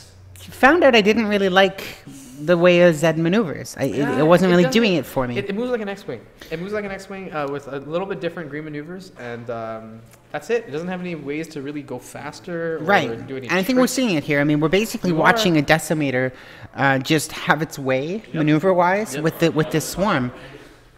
But he does have a bunch of target locks on that Soontir, as Josh mentions in the chat here. If you look at it, do you see that stack behind him? That's a 5 target lock stack, I believe. Maybe 6, just right behind that Soontir.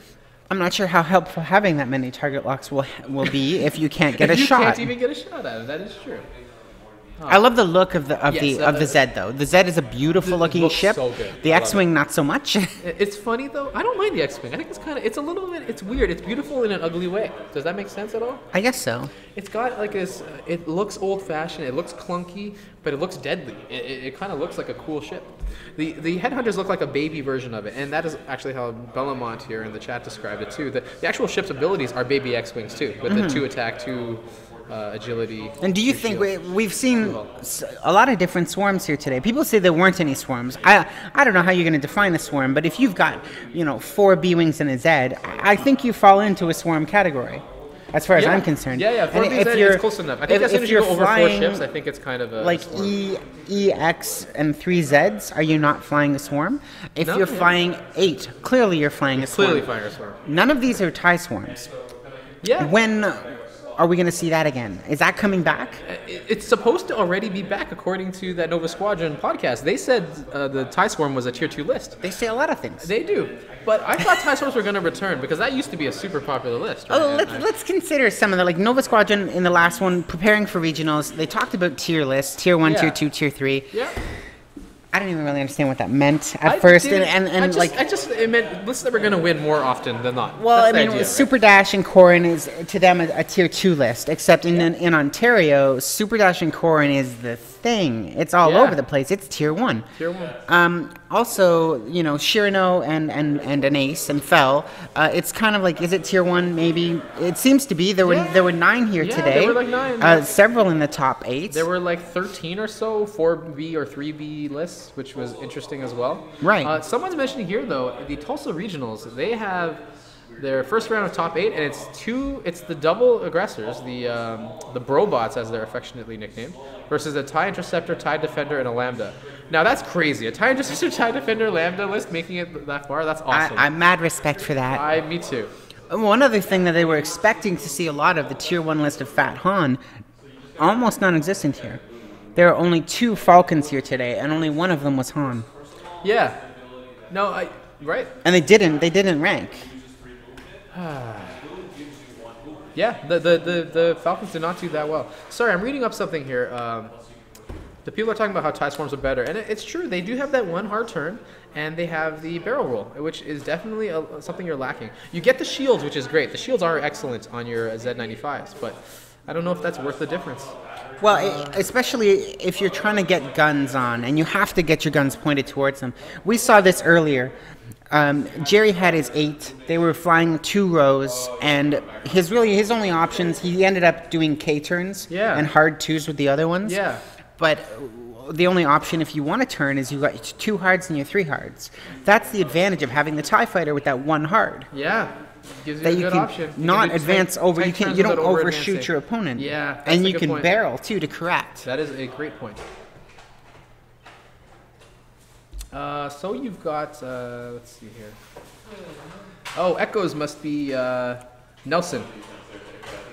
Because he is mentioning that he lost his win and in today with Korn and Rendar. And I know there was a 9th place person who just missed by 6 points. Confirm your identity. Yes. Sunter, Vessery, and Doom Shuttle. Yeah, that makes sense. Sunter, Vessery, and Doom Shuttle is pretty well known, right? I kind of love that there's another stream going on. That there's like Yeah. there's a lot of There's a lot. X-Wing has grown so much Yeah. that we've got multiple broadcasts going There's a on, Team multiple Covenant stream, I think, YouTube going on, channels. too. There's a- That's right, the yeah. Tulsa. That's the Oh, is Team that the Tulsa Covenant one. Yeah. Okay, yeah. No, that's awesome. And every single week in Ontario, every single day Every in single Ontario, day. there's multiple venues for you to just drop in and have fun and play X-Wing and practice. Absolutely, and that's incredible. You should check out all of the shops.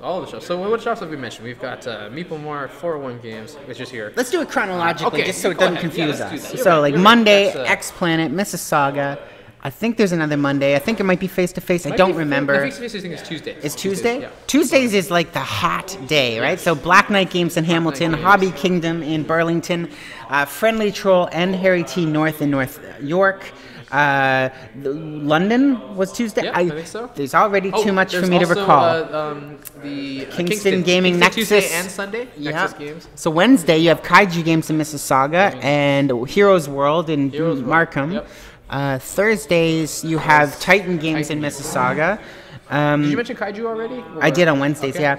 And then Friday, the Meeple Mart. Yeah. And here, 401 Games. Every first Sunday. Every first Every Sunday month. of the month, they're running a tournament. There's also there's other venues like Dueling Oh, Grounds. so There's many. all kinds Dueling of Grounds stuff is going great, on. yeah. And of course, here we are, They do 401 tournaments, Games. I think pretty often too. At Dueling Grounds. I think Saturdays almost every week. So if you want to get into X-Wing, you're going to have ample opportunity Oh, yeah, to definitely. casual and organized to play. So Chirano on this game, Chirano looks like he's flying closer to the corner. Makes sense. He's going to do a turn next turn, obviously. Or maybe he's even going to boost here now. He's the last to move anyway, so he's happy with whatever happens here. That's exactly right. We do keep a list on that X-Wing group of everything that's going on. And Yes, there's thank actually you. a couple Sorry. groups. There's an X-Wing Toronto, but the larger one is Star Wars Gaming Ontario. Go, it's free. Join that group. That is your the passport Gaming to Ontario all of group- your X-Wing needs. Is the Gaming Ontario group the one where the stickies on, or is it the X-Wing? They both, I think, have stickies now that update. I But should check both that groups out. are great. Join both. No reason not I to. want it to be known, May, that you recited all those things off the top of your head. You don't have a list in front of you. That's impressive. I have a problem. No, that's not a problem. That is a good thing. That is knowledge of your community. I appreciate it. I liked it. That's what I mean, I don't. I like this. I like the community. I like promoting stuff. That's the thing I do. I like shooting down ships. Right. Rebel, Imperial, it doesn't matter. Right. Scum. Well, you don't do any of that with Jack. No, apparently I don't. That's true. I get shot. No, I don't even get shot. I roll stress and kill myself. Right. Trying to clear stress.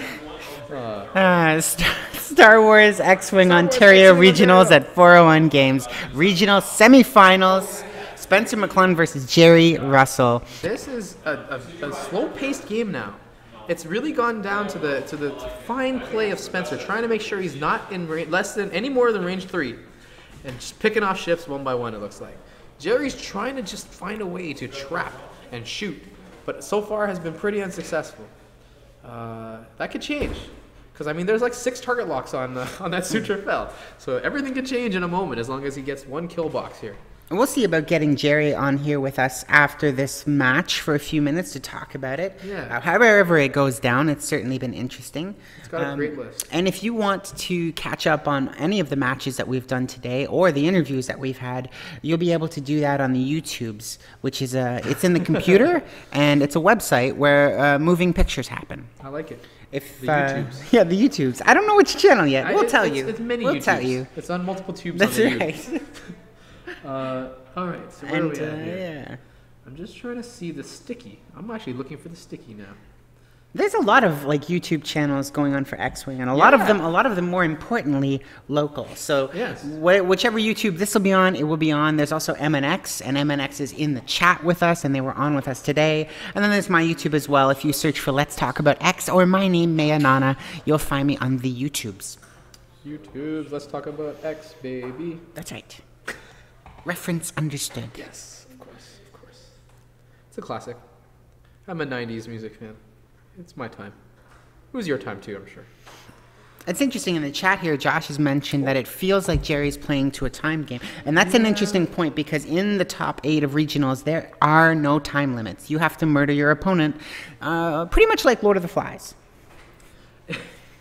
And that's the key. It's last man standing. You're right. That's the rule. There's nothing more to say about that. Smash Piggy's glasses. Woohoo!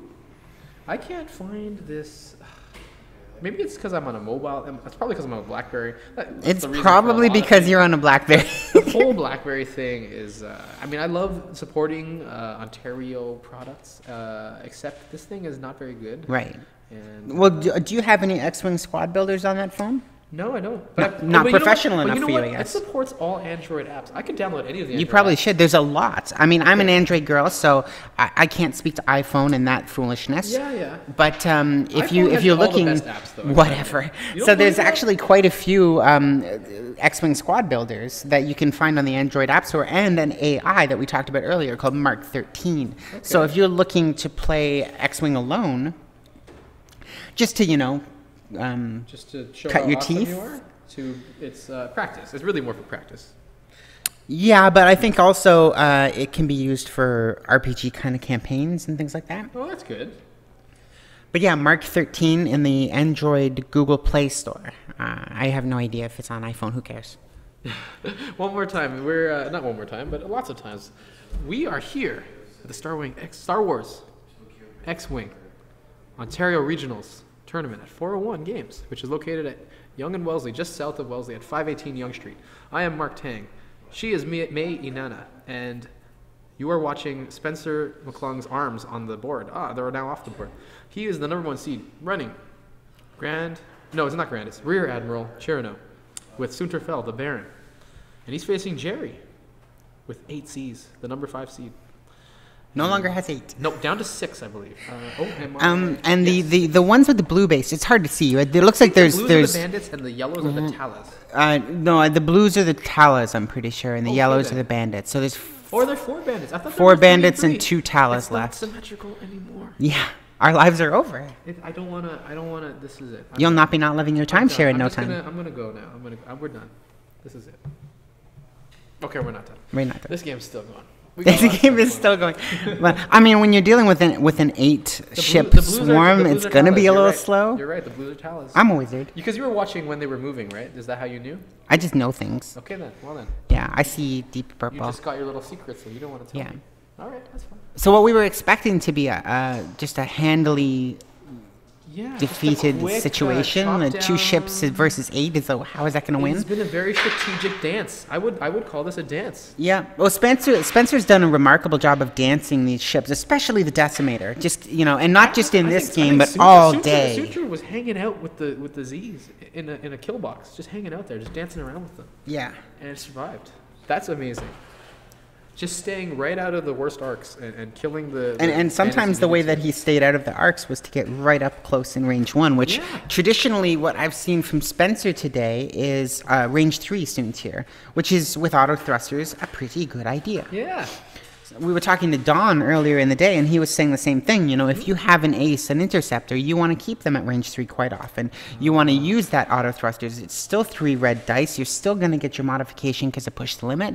Why are you going Into range closer 1? ranges, yeah. That's sort of the mistake you Yeah. make. Auto thrusters especially. That's the main key. You always want to be range 3, so why change that? Definitely don't change that. Jerry might have Sunter now. We've got a prediction on Sunter being in trouble. Let's see. Because really, it's all up to Spencer's style. Whatever he does will completely change whatever Jerry does. That's the problem with low pilot skill. I understand it. Sometimes it's just about swarming the opponent. I can't fly low pilot skill. Personally, I find when I do that, I always lose. I find that I'm always behind the other person. I'm not in the where I want to be. They're going to barrel roll behind me, and then I'm just going to get punished. And yeah, Suntier Felon having that flexibility is great. You don't have to have the high pilot skill, though. That's what I found flying Guri very frequently. Apparently, I'm one of the only people who likes the Star Viper. Sunter bumped, But though, there, by the way. That's actually That's not so interesting. great for Suntier. Oh, boy. All right. So sorry. So what were you? I interrupted you. Just say, like, Yeah. Guri has the Fembot. She has a mid 5 PS, right? Yeah. But if you throw advanced sensors on her and PTL, that's what I've been doing. Yeah. Then you can use advanced sensors and make those choices beforehand. You can do the same thing with But B you still wings. have to- You still have to do it before the other person decides. There's always the harder part because you have to predict, right? And you can predict certain things, but when it's something like an interceptor, it's going to land behind you no matter what, right? And it's very frustrating, I find. Have you not had that issue at PS5, even with advanced sensors? No, because you're doing two things. One, you're taking half of the pack of ships and you're moving after them. Two, because you have that situational awareness with boost, barrel, and advanced sensors, Okay. you can avoid their You can block. avoid most But things. thirdly, you can end up blocking the Yeah. aces that have higher pilot That's skill. true. This might actually be trouble for Soontir Fel. It's not a lot of guns on him, but he's not got He can any of potentially his, pick off one his of the guns with, actions. Chirano. Although Chirano will have to shoot through the asteroid, it look like, or the debris field. And Soontir will also. Oh, we've got someone taking a closer look there. I don't think that was Spencer. There's Spencer there. Okay. So Chirano is going to shoot through the debris field, it looks like. That looks like 2 hits. Nope, a hit and a crit. And hitting 2 crits, I think, Yeah. actually. Yeah. And it looks like that's through the debris field, so that's 3 dice, I believe. No? Okay, it wasn't through the debris field. That looks like 2 evades, though. Oof. No, it was not a crit. Oh, it's dead. It doesn't matter. He threw it down. Okay. Puny Zeds. Puny Zeds, get out of here. Now, that will help Soontir drastically, I believe, right?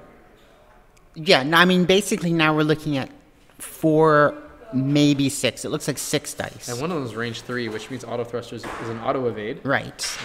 So you got no dice. You're going to throw naked greens, but at least one of them is going to turn with auto thrusters. Is he not shooting with Soontir? Is there no arc? I guess no. No, he's got no shots. Okay, so here comes the bandit. That looks like 2 hits. That's pretty good. That's the best you can hope for. That is definitely. That looks like a whiff. No. No. Okay, I guess that was a successful block. You know, it's funny. Auto thrusters is great, but sometimes I've rolled all my dice and they've all been focuses. Yes, that's the worst roll. That's the the focuses worst. are actually bad when you have auto thrusters. Okay. And you had that happen to you, eh? Oh, yeah. That's devastating.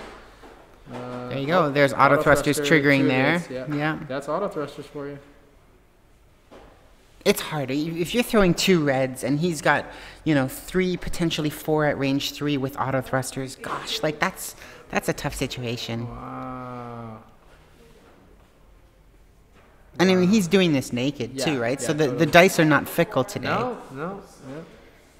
Do the Z's have range 2 or 3 shots? It looks like there's 1 3 and 2 2s. I'm not sure. Does that one have a shot? He showed the arc. Did the one in the middle there that looks off have an? Oh, they're both checking arc now. Yeah. By the way, there's these laser pointers that they're using. Yeah. You can actually get them. There's a company called the Army Painter, and they make them, and I think they're like $7. I got one. It didn't work. Yeah, I remember you had And then an I issue with that. returned it, and they gave me an extra And it worked. one. The second one worked. Yeah, it worked. Okay, So I good. guess they had a bad batch or something. Yeah. But definitely, if you're looking for a quick solution and you don't want to I'm stick your thinking about templates getting one in of those, there, 'cause I do get annoyed with the templates. why They don't- not? they I don't work very locally, I don't know if they continue to have them, but Meeple Mart had them check. for a while. I could go But the check. armypainter.com if you just want to buy Just off it the direct. website? Yeah. Cool. Shipping though, right? Yeah, Shipping. because I think other people are getting them from like How much Home for shipping? Hardware or something. Shipping was free because I bought it from Meeple and then they refunded it. Not Meeple, but the Army Painter. When it didn't work, they sent me new ones. All right. But That was- I can't imagine. It's worth it because it's really helpful. Oh, they recalled them. Okay, they're all defective. Interesting. But some of them worked. So if you were lucky to get them, that's good. Otherwise, I guess you got to go off the website. That's life sometimes. That's life. What's really funny is so he spread out those target locks so he could choose, and now that they're doing maneuvering, he restacked the 5 target locks right behind that Soontir. Would you mind putting this beside you? And so this is a interesting matchup. The problem for Jerry is that Spencer has no damage on anything. Yeah. On Soontir or Chirano. And Four Jerry's shields already on down to Chirano. 5 bandits. So what looked like a really overwhelmingly favorable matchup for Jerry is no longer the case. I think he's in big trouble now. Well, Spencer's done a really good job of evading arcs. Big time. And just making now- a mess of his plans. And now the headhunters are all just spread out everywhere, just trying to get an arc on anything. And that's just not going to be enough to punish the 16 hull of the Chirano or the 3 auto thruster hull of Soontir. So this is going to be really, really tough. Like the fact that there was no damage dealt on that round, which was supposed to be Right. a round to damage Soontir. Naked dice still work Soontir in didn't his even favor. have an evade. Soontir actually lost his action on that round. I Soontir say bumped. this is the force at work. This is We're also incredible. nearing the 11th hour mark for this tournament, so. That's Don joining us Don. again. Players. Yeah, 11 R5 Don hours Ford with, joining a, with, us? a, with a swarm would be tough. Mistakes Yeah. get made. And again, you're at the Star Wars X-Wing Ontario Regionals, hosted by 401 Games, which is on Yonge, south of Wellesley, and it's an awesome new place. Not just X-Wing, all things Star Wars and all things board games. Great space for you to come and hang out and, Now the space play is a- new. The play a game location and do is a thing. The store is super is It's classy. ancient. It's classy. It's ancient. I It's, think it's, over two Acadian decades. in 2 decades origin. old, I believe. Acadian. I like For it. those who know what that That's is, a good I reference. don't mean the Canadian version. No, Acadian. That was a good one. That was really good. Right. Man, I want to say something, but I'm probably not gonna. That's not gonna be correct. I want to make like an Aboriginal statement, but I'm not gonna do that. Don't 'cause do I that. even Don't know. do that. No, don't Just do that. We're quit not gonna while go you're that ahead. far. We're not gonna go that far. 11 hours, actually, yeah. And so Nova Squadron was having a discussion about that and how to prepare for regionals, because it's really a marathon. I mean, you really have to, they said things like you have to stay hydrated, you have to make sure you eat.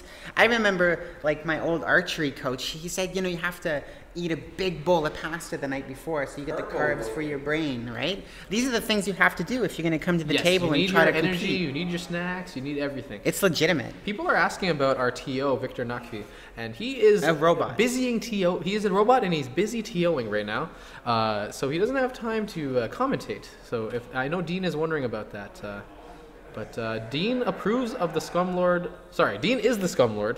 I don't know if Dean is a regular Netrunner player he's like the Josh of the Netrunner community. Okay. He does a lot of stuff for the community. He helps do all these streams. He helps with the overlays and broadcasting and all of that. And He's complimenting He's our an TO, all-around and good guy. Victor And he's has been a complimenting our really TO. good TO. This who has is been also great. a Netrunner player. So Yeah. we're incestuous here in this way. Okay. That's an interesting way to say it. Complimenting our own Netrunner players. But, Yeah. no, Dean's a great guy, and Victor is awesome too. He's been an incredible TO. He's 11 hours on his feet right He now. hasn't even been able to watch many games, which I feel bad about. He's been so busy just organizing all this. And a lot of these games have been really enjoyable. So we've had the privilege of sitting here and broadcasting and talking about them, and everyone else has been in them. But, if you've only been in one, it's kind of like there's been so much excitement that's been going on. And here we So are in the much. semifinals, getting down to the wire. And even this is like, there's been mix-ups. The top 8 Oh, yeah. included lists, several another lists bump coming that up we here. did not expect to even come to the table today. Well, yeah, all of Like, these lists are like amazing. Joe Silva Joe versus Silva's David list. Clearhue. It's a Carlos' Super Dash list Corin. has been crazy. This Headhunter list is very much countering the meta, and it worked. But Spencer's been flying this list incredibly all day. This Soontir Cherno list, and to be fair, he's not the only one running that list. And the other people running the same list have not been doing as well as him. And not only that, he actually is running a little bit of a modified version. He's running a Veteran Instincts version of Cherno instead of what's the upgrade people using? Predator. I think? Predator often, yeah. And it's worked out in his favor. He's been doing some really punishing Vader hits and really punishing just shooting first. That's why I've changed his name to Cherno Shot First and fell. Noticeably absent is the experimental interface exposed. None of that Right, today. no expose, no, because I think that people are afraid of interceptors and phantoms. Top 8 did include the decimator exposing, but he did not have experimental interface because the player does not have an outrider. Oh, just because he doesn't own the upgrade, that's too bad. Oh, That was Sharif Ishak, who drove all the way down from Soontir bumped for Sudbury. the second Wow, time. that's a long distance. So we're watching Soontir. Especially He after bumped like for the 10 second hours. time, losing his actions, which is pretty devastating. And Sharif just he faced, who was that? He was playing Dave. Dave, yeah. So the Super Dash Corin, Yeah. who's now facing off against Joe Silva. So Soontir may fall here. We're not sure. He lost his action, and he does have a kill box here. I loved seeing Echo as well. Wasn't sure post nerf if we were going to see any. Didn't see many, just 2 phantoms, but Echo was one of them. That's the best part. So we're looking at some Tala shots. That's a range 1 shot. Looks like 2 hits. Nope, wait. I think a target lock is being spent. Yes, one of the 5 target locks, which all of Jerry's leftover bandits have, is being spent to re-roll that. And it looks like he's got 3 hits. And that looks like pretty good. I think that's an evade and... Nope. Okay, never mind. That is focuses. Goodbye, Sweet Prince. Good night, Sweet Prince, as Dean would say. Have Dean is we watching. He's seen, showing you around, by the way. Victor's here now, so... Have we seen a turn here? Is this how much of a difference is this going to make with I an don't- untouched Decimator versus some confused bandits facing different directions? Completely untouched the Decimator? Yeah, Yes. it He's is. been focusing on Fel the whole time? Yes, and And it has missing taken the a entire long time to This is kill the first Fel. round where he actually hit Fel, and he killed him on the first time he actually hit him. Yeah. He put enough target So lock I think on him, Soontir, that you're happy if you're Soontir. You got shot at a lot of times and survived like 7 rounds, I think. In an untamed game, or an untimed game, this is, it's gonna, as long as Spencer can keep the Decimator on, and Spencer, apparently, talking to his regular buddies, he always has the game 3 moves ahead. Is, if you're going to go 5-0, 6-0, 7-0 Yeah. in a day, you can see, okay, yes, he actually does. He's a very patient player, so I can see him planning ahead like that. Yeah, so, but Jerry also has played Zed Swarm. I mean, he's played many Falcon builds, which would be using the same tactics as this, as the Decimator would, trying to skirt, just chase him down. But in an untimed game, they're going to be you're going to have, because there's no defense dice, so it's going to be just anytime you can get a shot, you're going to be taking damage. Yeah. And wear them down. So There's actually no great Asane Azard on this one either, so you're not going to be getting any evade tokens. He's got Vader, who Yes, hasn't really come Echoes- into play, but that could make a difference. Echoes was wondering about the upgrades. So Vader, you're right. You already called that. Engine upgrade, you called that too. Veteran Instincts, you see that. Rebel Captive. Rebel Captive is a key one. I'm not sure if that's Seismic have been upcharge. applied. Seismic charge is the other one that you see there, and there is a gunner as well. So you are correct. What you called was exactly correct. yeah. And so Spencer calls this the anti-Suitor. Nope, he's not running Predator Belmont. He's Right. actually running. He's running Veteran Veteran Instincts. Because you can pop an interceptor And he's really running quickly a with 98 Vader point there. list for that With reason gunner, too, yeah. to get the initiative bid. No, Hassan. Yeah. Yeah, it was both Will Tink and Spencer had Vader equipped on their Yes, Decimator, which there were was a lot of very Vader unusual. builds, which was, I think they were trying to counter the interceptors. But you were saying that it doesn't necessarily bother you if you see a Vader, right? Right. Yeah. If they've got Gunner and they've got Vader, it can be more of an issue. But as long as you're laying into them the dice, it can be, those crits will still be there. As long as you don't get that double damage or blinded pilot, Right. You're laying damage into the Decimator. And by the time that because normally you would see this on a patrol leader rather than on Shirano. Shirano is very weird. To have a 60-point ship that's damaging itself, that's weird. Yeah. Right? Yeah. But it seems to be working out. It's interesting. Right. I mean, they're not always using Vader. I'm noticing. It just depends Oh, on no. the matchup. Like, I don't think He's he'll got be the using Vader in space this to do it matchup. a little here. But he probably wouldn't until it gets down to the last ship. I feel like that might be a mistake to. If it's going to win a game, then And I think it did a couple times. I saw it blow away like an Echo or a Fel. Mm-hmm. Would you waste it on bandits and Talas, though? I don't. not unless it was going to win the game. Yeah, I feel like the last hit you would do that for. So, by the way, you're listening to the Star Wars X-Wing Ontario Regionals at 401 Games, located just south of Yonge and Wellesley, south of Wellesley on Yonge at 518 Yonge Street. I'm Mark Tang, joined by May Inanna and Don R5 Don 4. And we are watching the number 1 seed Spencer McClung with Rear Admiral Cherno and Sutra Fel fly against 8 bandits by Jerry. But the bandits are down to 5, and Sutra is dead. For those asking, the background noise is some people playing board games. It's this is actually a really great venue. It's really large space, and open throughout board the day, gaming people have been area. playing board games. And sometimes it's been louder, sometimes it's been quieter. And a couple of times today we've had some loud moments.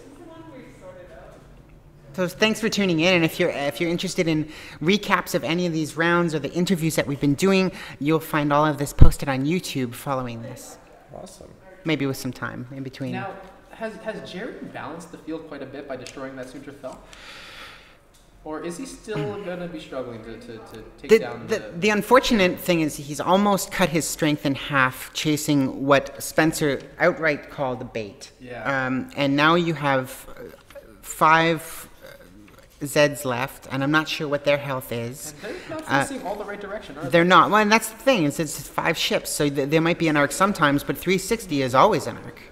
And so Spencer just wants to maybe stay range 3 for most of these things, right? Or does he just want to start trying to...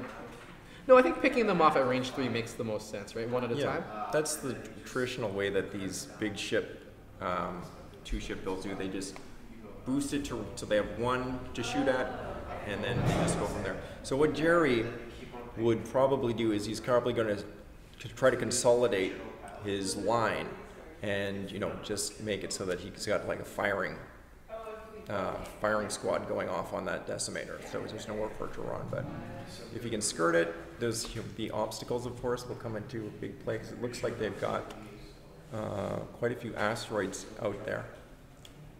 If you placed bets at this point, where would you hedge them? Well, is the decimator still Completely full.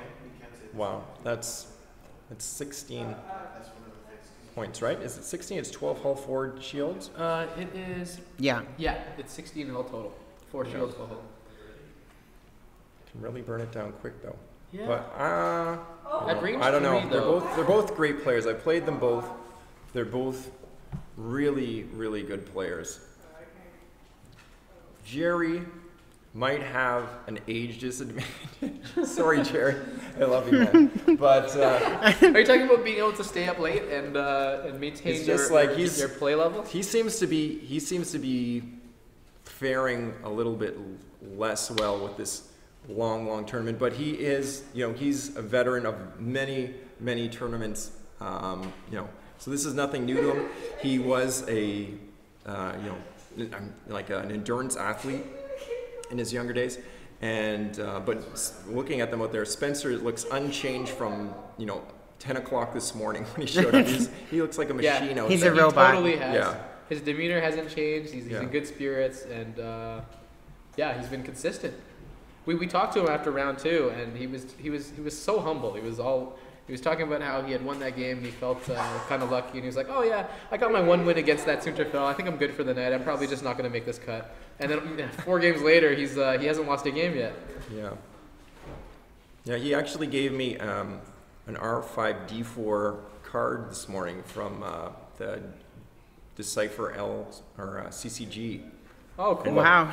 And so I joked with him that every time somebody gives me something at a tournament for luck, it's always it's like a voodoo hex. It's a curse. But I guess it's good for him because Yeah. the last one that did that was Garish Kalishnikov. He gave Yeah. me, he painted he painted a Sigma or a Phantom for me as a half cloak. Mm-hmm. I just missed the top 4 in that store championship by 3 MOV points, and he won that game. He won that whole tournament. Funny. So you know what? I think I used to have that R5D4 card. I used to play that Decipher game a little bit. That's Yeah. funny.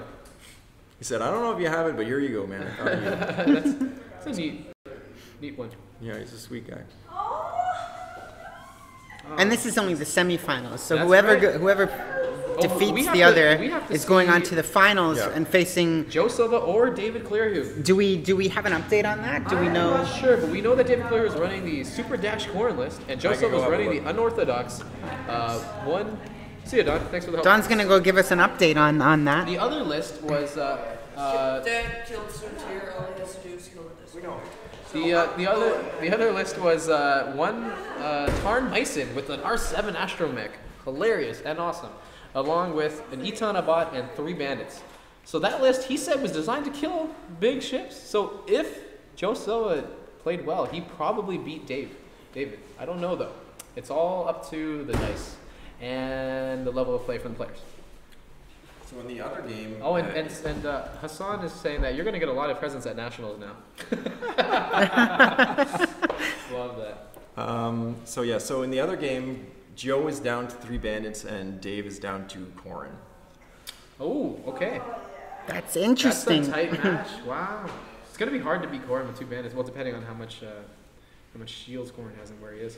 Actually, Josh makes a good point here. Spencer's used to working the night first shift, blood. so this is a normal day at work for him. That's why he's. That's why he doesn't look like he's changed at all. The Decimator has finally knocked 2 shields off of it, so Ooh, yep. here we go. And the Zeds are all in line. Yeah. Okay, so this is most this of is them. looking very Oh, but he killed that favorable one. for Jerry at this positioning right now.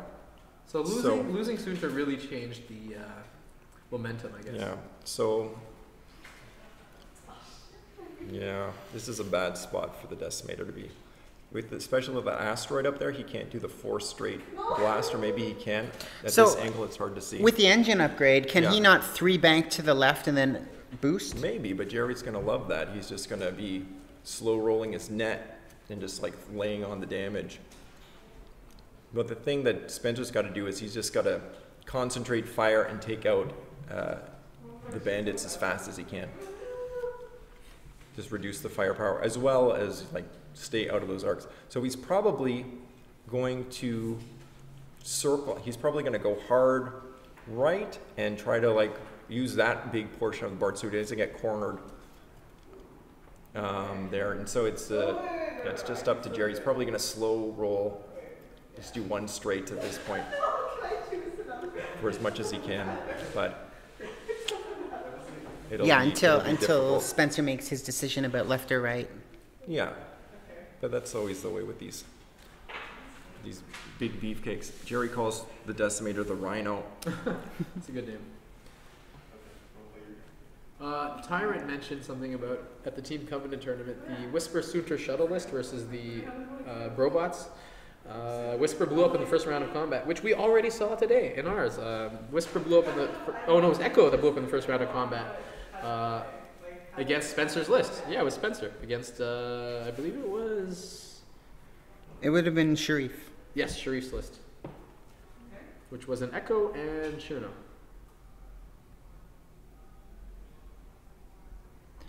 And this is the Star Wars X-Wing Ontario Regionals, hosted by 401 Games, which is on Yonge, just south of Wellesley. And you're in the semifinals right now, and this is one of 2 matches, the other being David Clearhue with Super Dash and Corrin, and of which Corrin is all that remains, and Joe Silva, who had Itana Bot, Tarn Myson, and 3 bandits, and all that remains are the 3 bandits. So that is another tense match. Here we are with a tense match here. Spencer McClellan, who has been just a dynamo all day, is now left with Shirano, who's lost his shields, or all but 1, against Jerry Russell, who was having 8 Zeds and is now down to 5. All right, so we see Jerry's getting in there, closing off the. Jerry's thinking he's going to go straight. So if Spencer can do the hard right, like I suggest he would, the bandits will have no shots at all. Ooh, and he will But a clear- hard right would bump at this point. Would it though? A 1 hard right, or does the? You can't do You a can't hard do right. a have 1 one, hard. only You has can a do it. He's doing 2 or 3. The 2 might bump. This angle is funny. It's difficult, yeah. Yeah, hard to tell what's. I would think he would bump either way. But then again, if he ended up banking to the left, he'd be messed up as well. Oh, that's cool. We've got 45 viewers right now. And he's Very banking nice. to the left, and I figure he'll boost. Whoa. To the right. So that's just what Jerry was hoping he would do, and that's Jerry just was what. hoping for. But he's got a. That's just what I said he would do. Yeah, he can boost Not right, not though. the best move apparently. If he from boosts right, is that not okay? Somewhat. Yeah, I mean he'll probably boost right. No, he's going to No? be taking a lot of damage when they start firing this round. But if he boosts right, he eliminates 2 of them. Oh, and there is a rebel captive, so the first ship will take a stress. And he doesn't care. Yeah, actually, he already has 1 with 2 stress on it, right? Okay. Yeah. So if you boost. I don't even know if they have remembered to do that. Oh, I guess they have. I think they have because there's 2 laying there, and I think that's on the. That actually wasn't until recently that anyone had even shot at Shirano. Ah, good point. So That he's looks staying like where he a is and using a target lock. 2 of spades. Ugh, So there he's that's a just trying to tough put on one. the most 2 damage hits? he Is that can. it? Oof. Just 2. 1 hit, 1 crit. 1 hit, 1 crit, yeah. This is going Oh, to that looks like a nothing.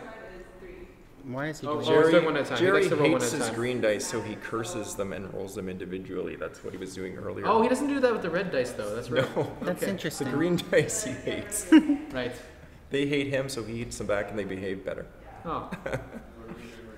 And he's got those the translucent dice. He has regional dice. Yeah. Regionals. He did come second place in the Kingston Regional last year. That he lost to Rick Robotham, who went on to win the U.S. Nationals at Gen Con. Oh, nice. So the lowest card starts. So now they're just going to pour the damage onto that This is Decimator. it, yeah. Everything they can. Where Everything they has can he been muster. laying? No, he has shield still, right? So that's why there is no damage. Got one left, One shield yeah. left. Okay. And then you start the clock. Yeah, so that's why this end-timed format that we're using for the finals is just for these 2-ship builds is just against a swarm. It's tough. It is really tough for them to make their way out. Well, like, you don't, yeah. There we are.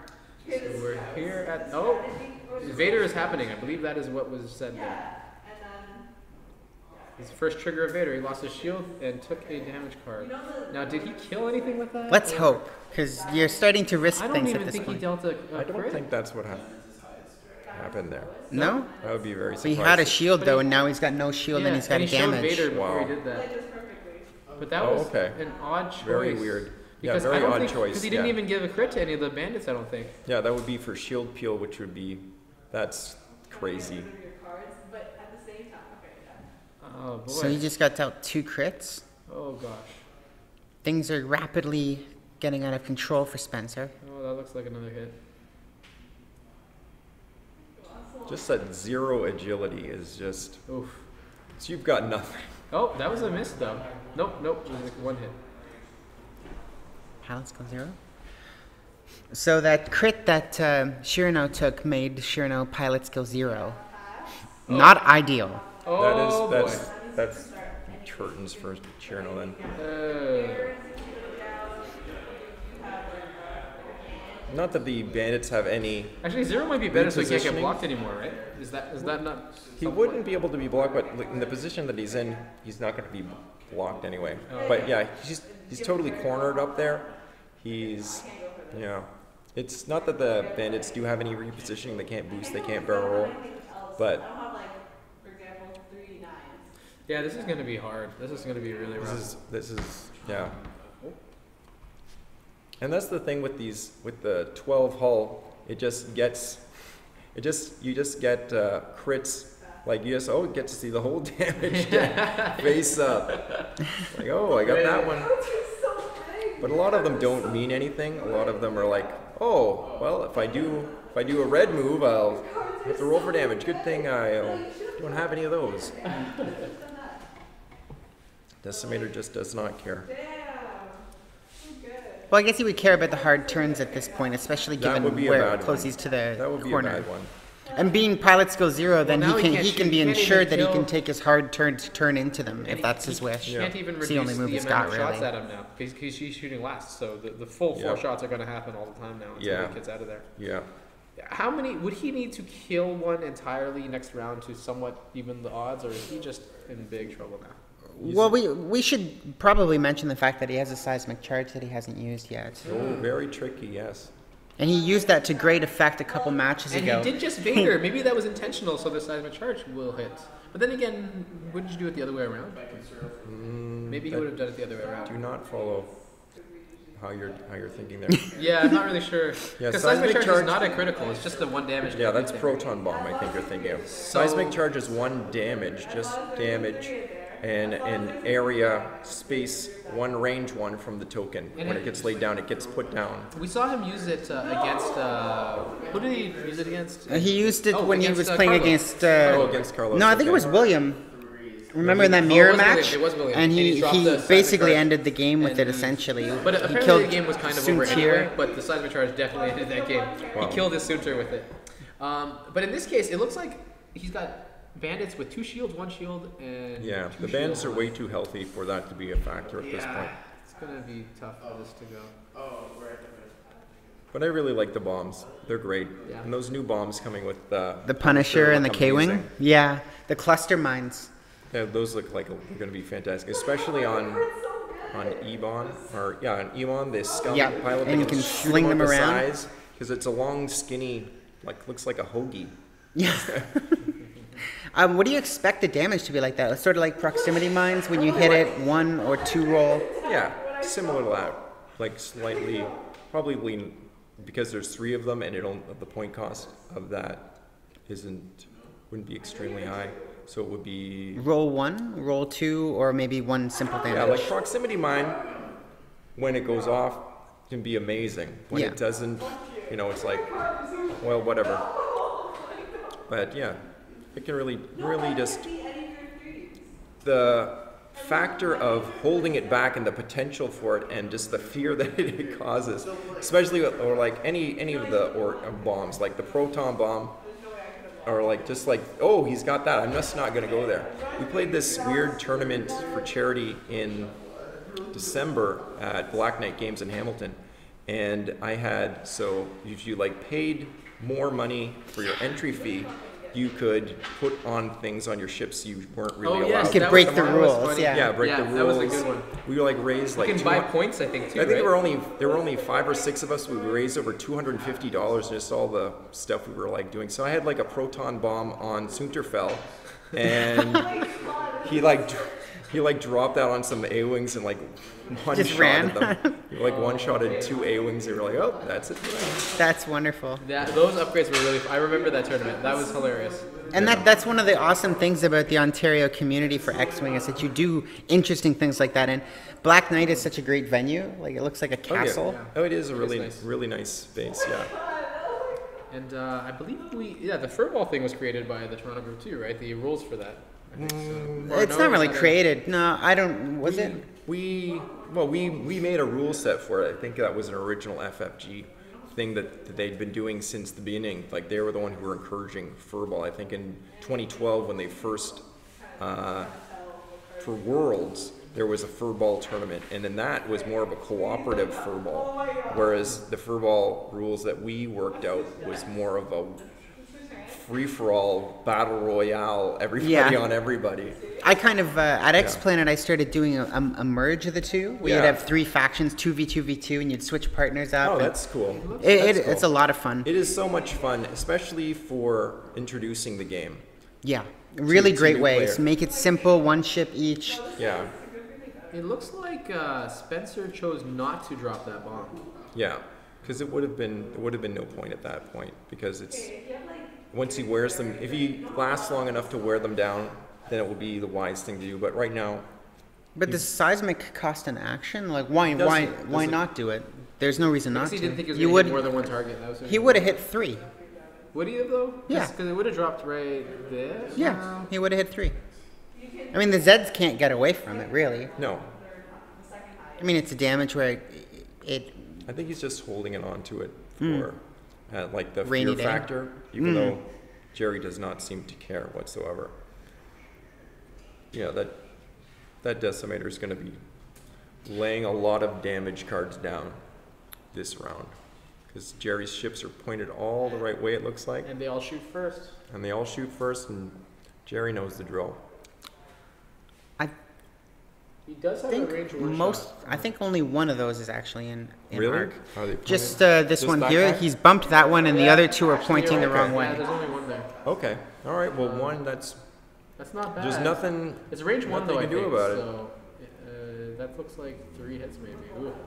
That's range Is that 2 hit? range hit, 1 hit? from the bandit. That might be hit crit actually. Here, I'm gonna scroll up. We can take a look at the. That's the beauty of the decimator. We'll see when he deals out the cards. Yeah. I think. Oh, was that a whiff? What, did nothing happen there? So Maybe those it are the was all damage cards focused. there. So Yeah. he's taking Up in the 6. corner, yeah. So he's down to 6. He's That's half bad health. What is he rolling? Only 2. He's just So I flipping to think crit. he must have probably gotten the weapons malfunction because he's only rolling Yeah, he's Yeah. only rolling 2 dice. Yeah. 2 dice. Yeah. But isn't he range 1? Or. I don't Must- think he's must attacking be- that. He's trying to focus down the one he mostly injured, Oh. There you which I go. think is the Tala, and now the Tala's used the focus to evade. Yeah. He's just trying to get in a better position, but. And it looks like he'll probably have a safe couple of rounds. This being untimed, Jerry's going to consolidate and take another run at him. And you're watching the regional semifinals, Star Wars X-Wing Ontario Regionals at 401 Games, Yonge Street, just south of Wellesley. This is one of two matches, the other being Dash Rendar and Corin Horn versus Itanabat, Tarn Myson, and 3 bandits. And Just still going on. still going on. Last check was Corin versus 3 bandits. So with Corin around, it would be going on. And on and on and on. And I am Mark Tang. That was May Inanna, and Don R5 Don 4 is here with us. Has there been any word out of Sherbrooke today, which was the Quebec regional that was also going on today, Mother's Day weekend? Haven't heard anything about that one. Fabulous idea. That'd be cool to get an update on that. That event was 40, capped at 40, I believe, from what I heard from the folks from Ottawa that were heading out to it today. Oh yes. 401's been a really good venue. I mean, I was surprised how they could get this many people in here, but they did it, and there's room to spare. Oh, should we check out the? I wonder what's going on the other game. Well, I'll go check it out if you want. I got to use the facility. All right, we are sending May off to check that out.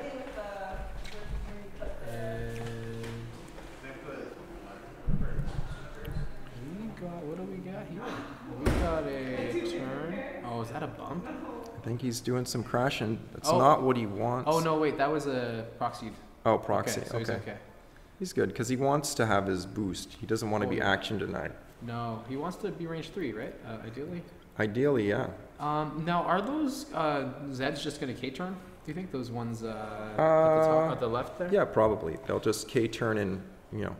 Oh, actually, the one has stress. It cannot K-turn. Never mind. The one. So with he'll back just do can't he'll that. just do some greens then. Some greens.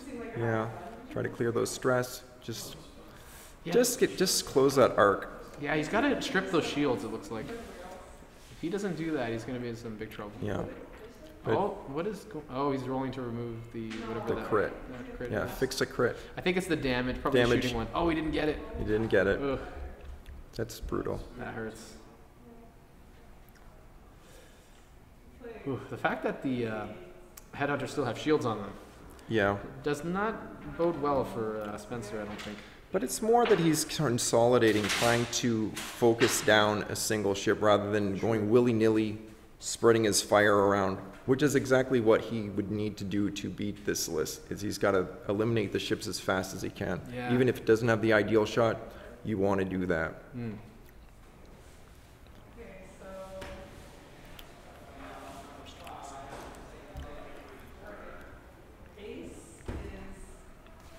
Man.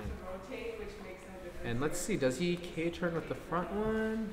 Okay, the one with the stress is making a 2 right turn. And the one in front, so he did not clear that stress. And the one in front is doing a K-turn, look like. I actually didn't realize that was facing left. I thought that was facing upwards, so that's interesting. Oh, we're cloaking the decimator, clear space. Oh, doing the laser Ooh, check. Laser check in the Archon. What are they checking there? Oh, I see. Sorry, that headhunter's facing right. Yeah, that's going to be pretty tight. I think it's got it. I mean, we don't have the best view here, but I think it probably goes over.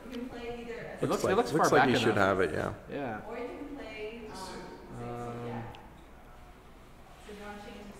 And that's going to be range 1. It's 3 dice on no defense. Ugh. This could be bad for Spencer. Oh, it's only 2. Okay. So I'm assuming that was out of range then? That must have been the headhunter in the middle there. Yeah. Then there's a range 3 possible shot here.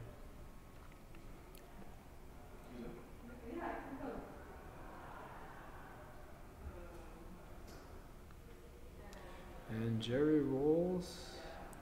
This is a range 1 shot. And Whoa. oh, there is a range 1. Okay, sorry. Oh, 2 hits. Okay, that's probably not all that bad. Those must be eyeballs and he has no focus token. Oh, the left Tala. Yep, that person. Called that out. So 12 hit points, 8 damage, 4 hit points left. Yeah. Oof. He's got a long way to go. Long way to go. He's got to do some. Oh, that looks pretty good. How is that there? It looks like a hit crit or hit and 2 crits. And that looks like an evade. That also looks like an evade. Yeah, just lost one shield. That hurts. That's pretty bad. Yeah. The greatest strength this kind of list has, or that Spencer's using, is the time limit. And taking it away, just can't say enough how much it just hurts to have to try to wear out a swarm. Especially when you have no agility to do it with. So he would have wanted to face Jerry's list earlier on in the day, not at the after the top pick. Yeah, not an untimed play. It's just like, like if this matchup would have been like in the rules, that it would have been, if he would have killed one bandit and time being called, that's a full win. Yeah. And so that is he'd have been killable Soontir, Skirty, Decimator. And that's a full win. So wow. Doing it in untimed, although he had a good start, if Soontir stayed alive, he might have been able to pick off all of these these headhunters. I just took a brief check. Yeah, the table. May's back, and she saw the Joe and Dave table. So the status is the same. It's Corrin versus 3 of the bandits. Oh, it's 3 bandits. Okay, Yeah. That's an interesting matchup. and Corrin has full shields. He seems to have full shield. Yeah. And he's far away from the bandits. So, Yeah. that's going to continue going on. The Decimator in this situation here, and being up there, I got to say that the banter back and forth between these two players, between Jerry and Spencer, is great. And the sportsmanship that they're demonstrating, they're complimenting each other on their flying. Yeah. It's, They're both great guys. Yeah, they are. And that's one of the things that's great about this community is it's some pretty stand-up people. And this is the Star Wars X-Wing Ontario Regionals at 401 Games. Yonge Street, just south of Wellesley. 518 Yonge Street. That's right. Used to be at 401 Yonge Street, Yes, which was the name came from. Which is why the name was so, it made a lot of sense. It also used to be 401 Convenience, and they used to sell... now it is less convenient. Yes, now it's just like board games. Board games and tabletop games and all the fun stuff. You can still buy a cold beverage, though. Yes. But not an alcoholic beverage, unfortunately. Correct. Not anymore, no. And at this, after the 11th hour, I'm also wishing they had coffee. Yes. Yes, that'd be nice. The closest you can get is, I think they have the Starbucks cold coffee things. Possibly. Or there's a Frappuccino Starbucks coffee. across the street. Or the actual Starbucks. I can't leave, I'm riveted. Now we're That's riveted. true. If I left now, surely the Decimator would fall. That's true. Oh, and he's doing a 3-bank, big move. One of the only things the Decimator is capable with the dial is big moves. Big moves, large base. So I think he's probably going to do... Ooh, was that a... Did he not bank? Did he do a straight? No, he went a straight. He did a straight Is he there. going to boost? That was weird. That's amazing how much ground he's covered. He's Oh, now yeah. at the middle of the table. Huge amount. And he's going to boost and go even further. I'm Mark Tang. That's May and Anna. And we are joined as well by Don, R5 Don 4. So what's the concept here? That you've moved yourself away. Sure, the Decimator can just hard 3 and turn itself around, although it's positioned itself near an asteroid. Well, he's down to 4 hull, so anything that he can do to get any just- dice rolling is Yeah. good. So if Jerry was slow rolling, then he's going to be getting... if Jerry wasn't anticipating this big move, he's going to be doing range 3 shots, right? Which is going to give Spencer actually a chance against this focused fire. So, how bad? That 0 pilot skill thing seems to be pretty bad. It's pretty bad. It's a real game changer. Against, taking your pilot skill away, is devastating, especially for, Han Solo. Oh, man. He goes from 9 to 0, it's just game over. I flattened Han Solo's in just a round, then that made all the difference. Get that crit on him, you've still got 7 hull, it's all gone. Next round. They are. So he's slow rolling, try to keep him in arc. So he's got multiple shots, but all at long range. Looks like he's got that one in the back might be beyond 30 centimeters. Is that what range 3 is? 30 centimeters. Each range is 10 I centimeters. did not know that. That's So good to anyone know. anyone that grew up with the metric system, just those rulers. just systematically knows yes. The yellow ruler. I didn't realize Yeah. that. Huh. 10 centimeters. Did you know that, May? I didn't know that. And I also, did not know that. and also range 2 is the same as range is a 5 straight. So that's also. Yes, I've heard that one. And in outside of the U.S. and Canada, the standard set or play space is 90 centimeters, 90 centimeters, which you can find by doing 3 range rulers by 3 range rulers. Oh, yeah. But here we use the US rules where it's 3 feet by 3 feet. Very intriguing. Looks like he absorbed another 2. Oh man, another 2 damage. He's down to 2 hull. Okay.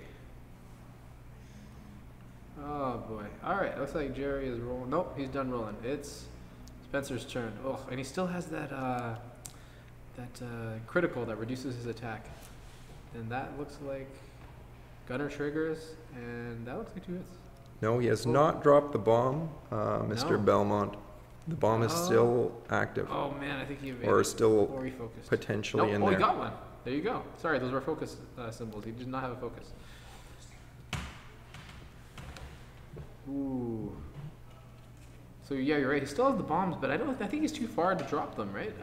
Well, maybe now's the You right. walk into it now. Oh, sorry, the bomb did drop. Someone has mentioned that. Yeah. Oh, did it? 2 HP to go. No. No, No, the it's token not. No, is it's right still there. at a It's right there, right? Yeah. Bomb didn't drop. The card would be flipped if it had. Now might be the time. We'll see. Yeah. Now is the last hurrah.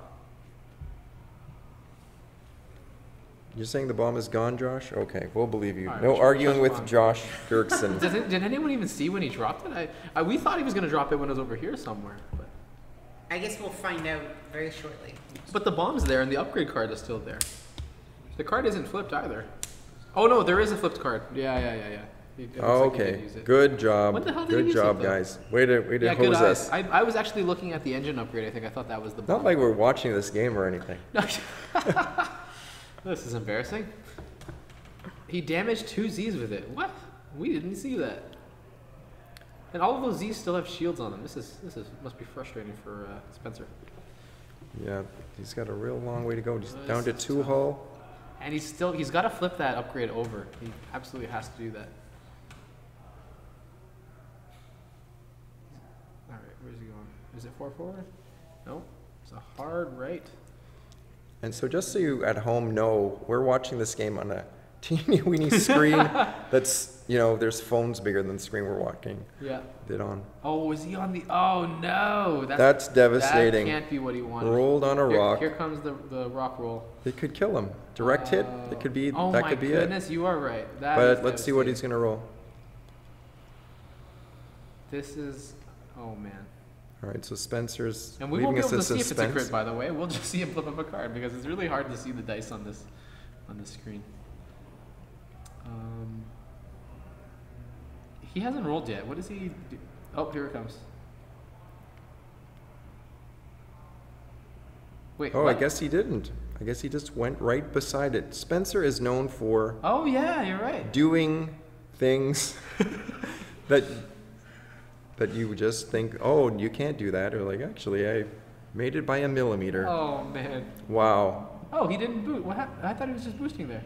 What? He's choosing to, well, technically, I mean, to when you fix put his that gun. down, Yeah. at that point, he's sort of committed to Jerry's Ah. being Oh, Jerry's very nice. generous because he just knows it's over.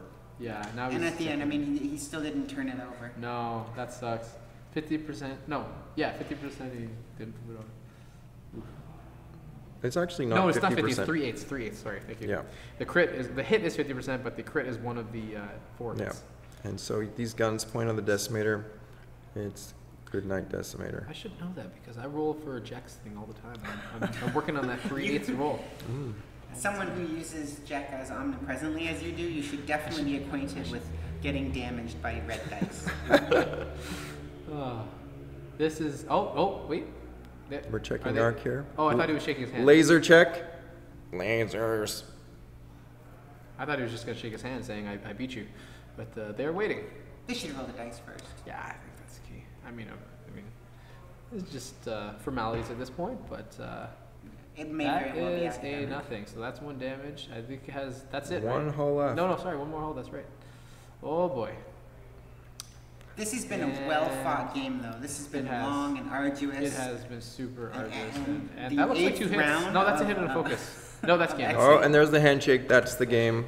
Jerry Jerry pulls it off. Russell advances to the final for the second year in a row in Ontario. Impressive stuff.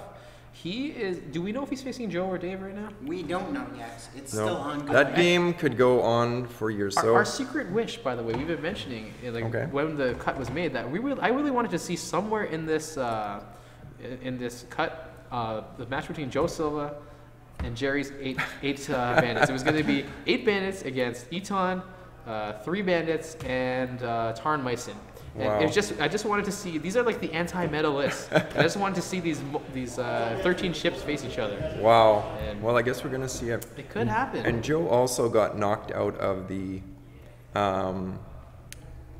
top 4 at the regionals in St. Catharines last year. So both players are not strangers to the top cut at regionals here in Ontario. Wow. So he might, hopefully he, well, we'll see how he does. This could be Yeah. another Oh, I regional love- look at those- championship for Jerry Russell. When was the last time he won? I believe he won in Boston last year. Oh, nice. That's a really nice range ruler holder, by the way, that Spencer has. It's made of Lego. What? I saw that online actually. That's crazy. Yeah, and we posted that on the Oh, I on our didn't see that. Facebook group at some point, and Josh Dirksen immediately whipped one up, and Spencer and all of his Lego friends that aficionado. that all came. They all had ones that were even more pimped out. They have, like, he's got a spot there for the laser. He's got a spot for his damage deck. Oh, that's all amazing. in there. I should steal the plans to that Yeah, just have a look. It's awesome. and steal my daughter's Lego. Oh, is Jerry moving away? This is going to be one of his last ones in Toronto, it looks like. Well, He's not moving to necessarily. He Texas. is moving to Texas, but That's Jerry pretty far. he travels extensively, Oh, okay. and so we might be seeing. We haven't But seen he's the in last Buffalo of right now, right? Jerry Russell. That's correct. Yeah. Interesting. Ah. Well, that's an unfortunate Oh, loss. Josh for is Ontario. complimenting Spencer for, is that for his awesome pieces? His Lego thing, possibly? It must be the Lego thing. What's that? Josh is like, way to go, Spencer. Might be because of his Oh. Lego template holders. I guess. I know Josh has Josh is a big clear Lego guy, right? bias. Yeah, I was gonna say, I think he's a huge Lego No guy. love for Duplo. No, for what? Is that the imitation Lego? Mega Bloks. No. Mega Bloks. Duplo is Lego, is also owned by Lego, but Oh, Mega okay. Bloks is the Canadian company that went to court with Lego, and the Canadian court said, no, it's okay. Connects. That's how Canada is. And now there's that Hasbro Lego too. Lego they make template holder Transformers. 2.0, he says. Okay. Yeah. And then there's like those little tiny weeny Legos now So I'm gonna that aren't keep- really Legos. Now they're knockoff Legos. Important Lego details. Yeah, they Star also Wars, X-Wing, they Ontario also have Jones. Lego. Yeah. They also have little Lego minifigures on all of the Lego holders that they made. And so that one has a TIE pilot. Like they put it in it. And he's standing right there. Oh. If you like see him, he's like he's standing there. We'll see what we can do at getting Jerry in here for Oh, some how is Okay. the minutes. Turtle Corin Okay. doing, Victor? So, all right, we're gonna be back. I'm just going to get some updates on the next round. Thank you for listening, and we'll be back very shortly. Well, it could be. No, we'll be back shortly.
Hi, and welcome back to the coverage of the Star Wars X-Wing Ontario Regionals. 401 Games in Toronto, in Yonge, just south of Wellesley. I'm here with Jerry Russell and Mark Tang, my co-host. Hello. Jerry, you just won a long, hard-fought battle against Spencer. Yes. How you feeling? I'm feeling hot and tired, truth be told. That was a long match. That was a grueling match, it looked like. Yeah, it was a good match. Spencer's really good. There's no mistake reason why he finished top of the table today with that list. He understood exactly what he needed to do with it. And I think one of the things with my Zed Swarm, I just had finished playing Will Tank with a similar mirror match, and that was also a mind bender because I had to play very patient against it. I was a little less patient this game, and I think a couple of the turning points, like we were talking about, was I was able to block Soontir twice, and Spencer was making just ridiculous evade rolls initially, and then on the second pass, I'm like, if I don't get him this time on the second block, it was going to be pretty much that would be it, because Spencer was able to kill. At that point, I was down Two headhunters. I think it was 2 Talas, actually. Yep.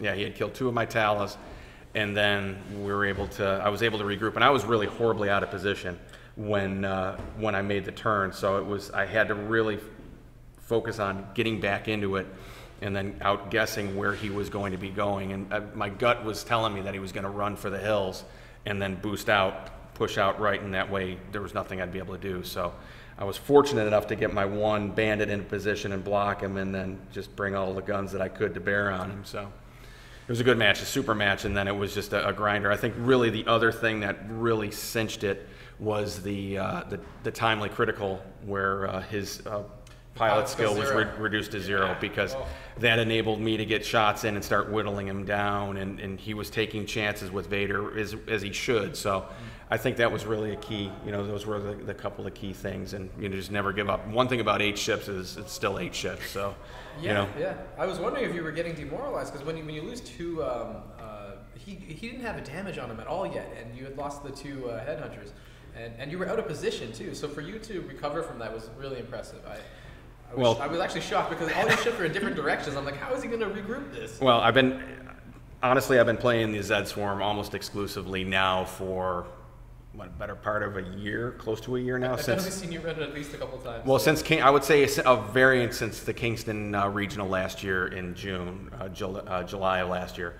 So I have an understanding of how it needs to fly. I mean, there's always going to be blocking mistakes and action denial where I'm going to deny it, but still, if I can bring more arcs to bear on a target than my opponent, I still like my chances, down to dice, and fortunately I was able to pull it out. Again, take nothing away from Spencer. It was a fantastic match. It was a fun one to watch. Yeah. I'd like to ask you about that, and if you have any questions for Jerry, please put them in the chat and we'll ask them. But going into this match, and you knew I'm going to be facing Cheery and Fel, what was your plan from the start? Did you have one? What were you going to do? Are you going to go for Cheery? Are you going to go for Fel?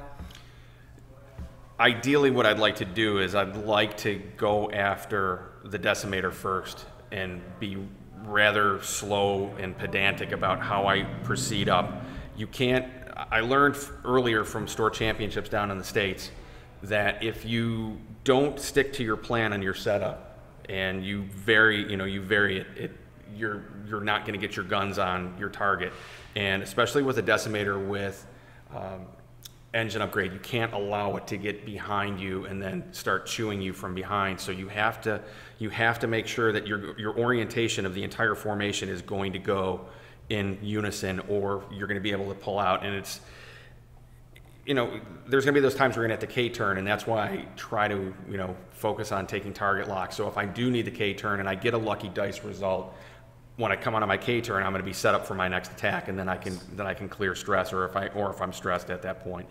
But when Fel presented, like in my match with Will, I was able to move up on the far side, on the right side of the map, and was able to K-turn and bring it back, and then start doing action denial against his Soontir. So I think it really, to answer the question, is I would go try to get the Decimator first, and if Fel offers himself up, then I don't turn down Fel. Was there? I remember early in the game there was a time when you turned towards Fel, and it looked like you had him in a good box. Was it a crazy maneuver that he had made that he was able to dodge getting even damaged on that? He was right in between all of your headhunters, which was really weird. It was fortunate for him. My spacing, I looked at it, and it was just a really great gap, and it was an excellent maneuver, and then spotting the timely boost into that gap, because that's really what happened. Because I figured him for the 2 bank, I believe, and then he boosted over, and it was just enough to fit right into that gap, and it was fantastic. I mean, it was a great move, and I'll bemoan, because at that point, that's when I lost. It looked crazy, definitely. Well, it was good. It was well executed at that point. So coming to the table with 8 ships and knowing that this was going to be, and this is not your first regionals, and you know it's going to be a long day. Mm-hmm. It's going to be long, and then you're going to be in a room that's hot. Because we, for some reason, decided to do this in more of the warmer climate instead Right. of February, where that might make sense. Did you do that for a reason? Did you bring that list to the table? Was that factoring in? No. Actually, the reason why I brought the list specifically is I've had probably this is the list that I've had the most seat time on. So number 1, that would be it. And honestly, looking at some of the store results recently and where the metagame is, I felt there was a shift. Usually the GTA, what I've seen in the past has been a very heavy Imperial-driven meta, which has morphed a little bit this year to a heavier, I'd say almost a heavier Rebel beef type, where you've seen the Quad BZ out there. So my thought is if I'm going to encounter a lot of Quad BZ, I want more guns, and I want my Talas to shoot before all the blues and their bandit. And today, I drew, out of 4 matches in Swiss, I drew 3 Quad BZs, and then 1 4 triple B with Tactician. That makes sense. We So 13 or 14 of those lists today. So it was a very popular. So I was trying to figure out what gave me the best chance, because I almost came with the Quad BZ. So I'm glad you made the right choice. I did. So what possesses you to use a list that you've been using for a year?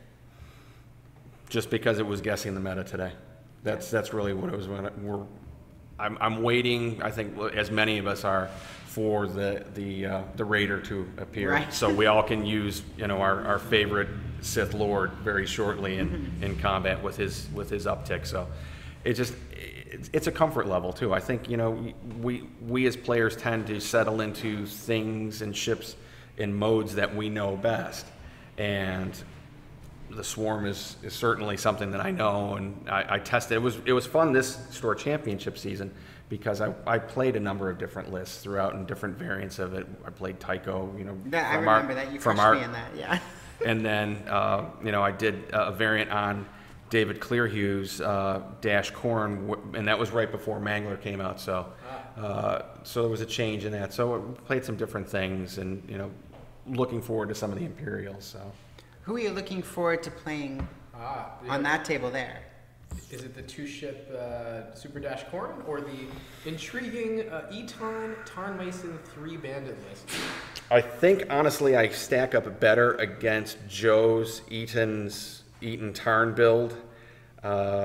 Super Dash is going to cause me a significant amount of trouble if I'm not very, very careful, especially with his heavy laser. He has the ability to really put a significant dent into my formation if I'm not careful. So I'll say Joe. I'd like to see Joe, but whoever I draw, they'll get my best game, such that it is at this point. It's whoever doesn't get murdered. And right now it's Corrin and 3 bandits, as far as I know. And that's gonna be tough, especially given some of the things. So is the meta that is a problem for your list when Phantoms before the nerf and I guess the Obsidian Swarm, are those issues for you, or? I only faced one. I didn't face the Obsidian Swarm once with it. I faced variant smaller Mauler Howl Runner and Howl Runner Whisper builds. The high PS ships like a Phantom, I think over time I learned how to fly against the Phantom. They certainly cause a problem. But this store championship, I was very successful down in the States against Whisper pretty much exclusively. We didn't see very much Echo down at at some of the store championships. But what I'll say is, before I figured out how to fly against it, it was no one. If I saw a Phantom, it was going to be an uphill battle. But you learn. It's like anything else. You learn how the meta changes, and I think it's still a 50-50 draw on what you do with the Phantom, right? Because you now have the ability for the Phantom to be the blocker, so it can be wheel or woe either way. So that's kind of my take on that. Cool, and I'm glad to hear that you can actually match up against it by doing proper movement, I guess, and understanding where the Phantom could potentially land and how to set up your headhunter, I guess. Well, I still think it comes down to more guns and more arcs on your opponent. If you're going against a two-ship, but again, look at our match with Spencer. A well-flown two-ship build with a turret in there is getting. I mean, it will give anything trouble. So I mean, there is not a single bulletproof list out there. No. I think there are some that are more resilient, like the Quad BZ is certainly resilient, but it's got its Achilles heel, and those are no gimmies either against the Zed Swarm. Just because you have to focus on taking one B out. If my Talas don't take a blue out first round, I'm in probably large trouble at that point. Awesome. Well, thanks for sitting in, and hey, no problem. Good luck to you in the final match. Thank you very much. We'll see what happens. We will. Thanks for joining us. Thanks. We'll have more coverage on today's Star Wars X-Wing Ontario Regionals here at 401 Games. Stay tuned.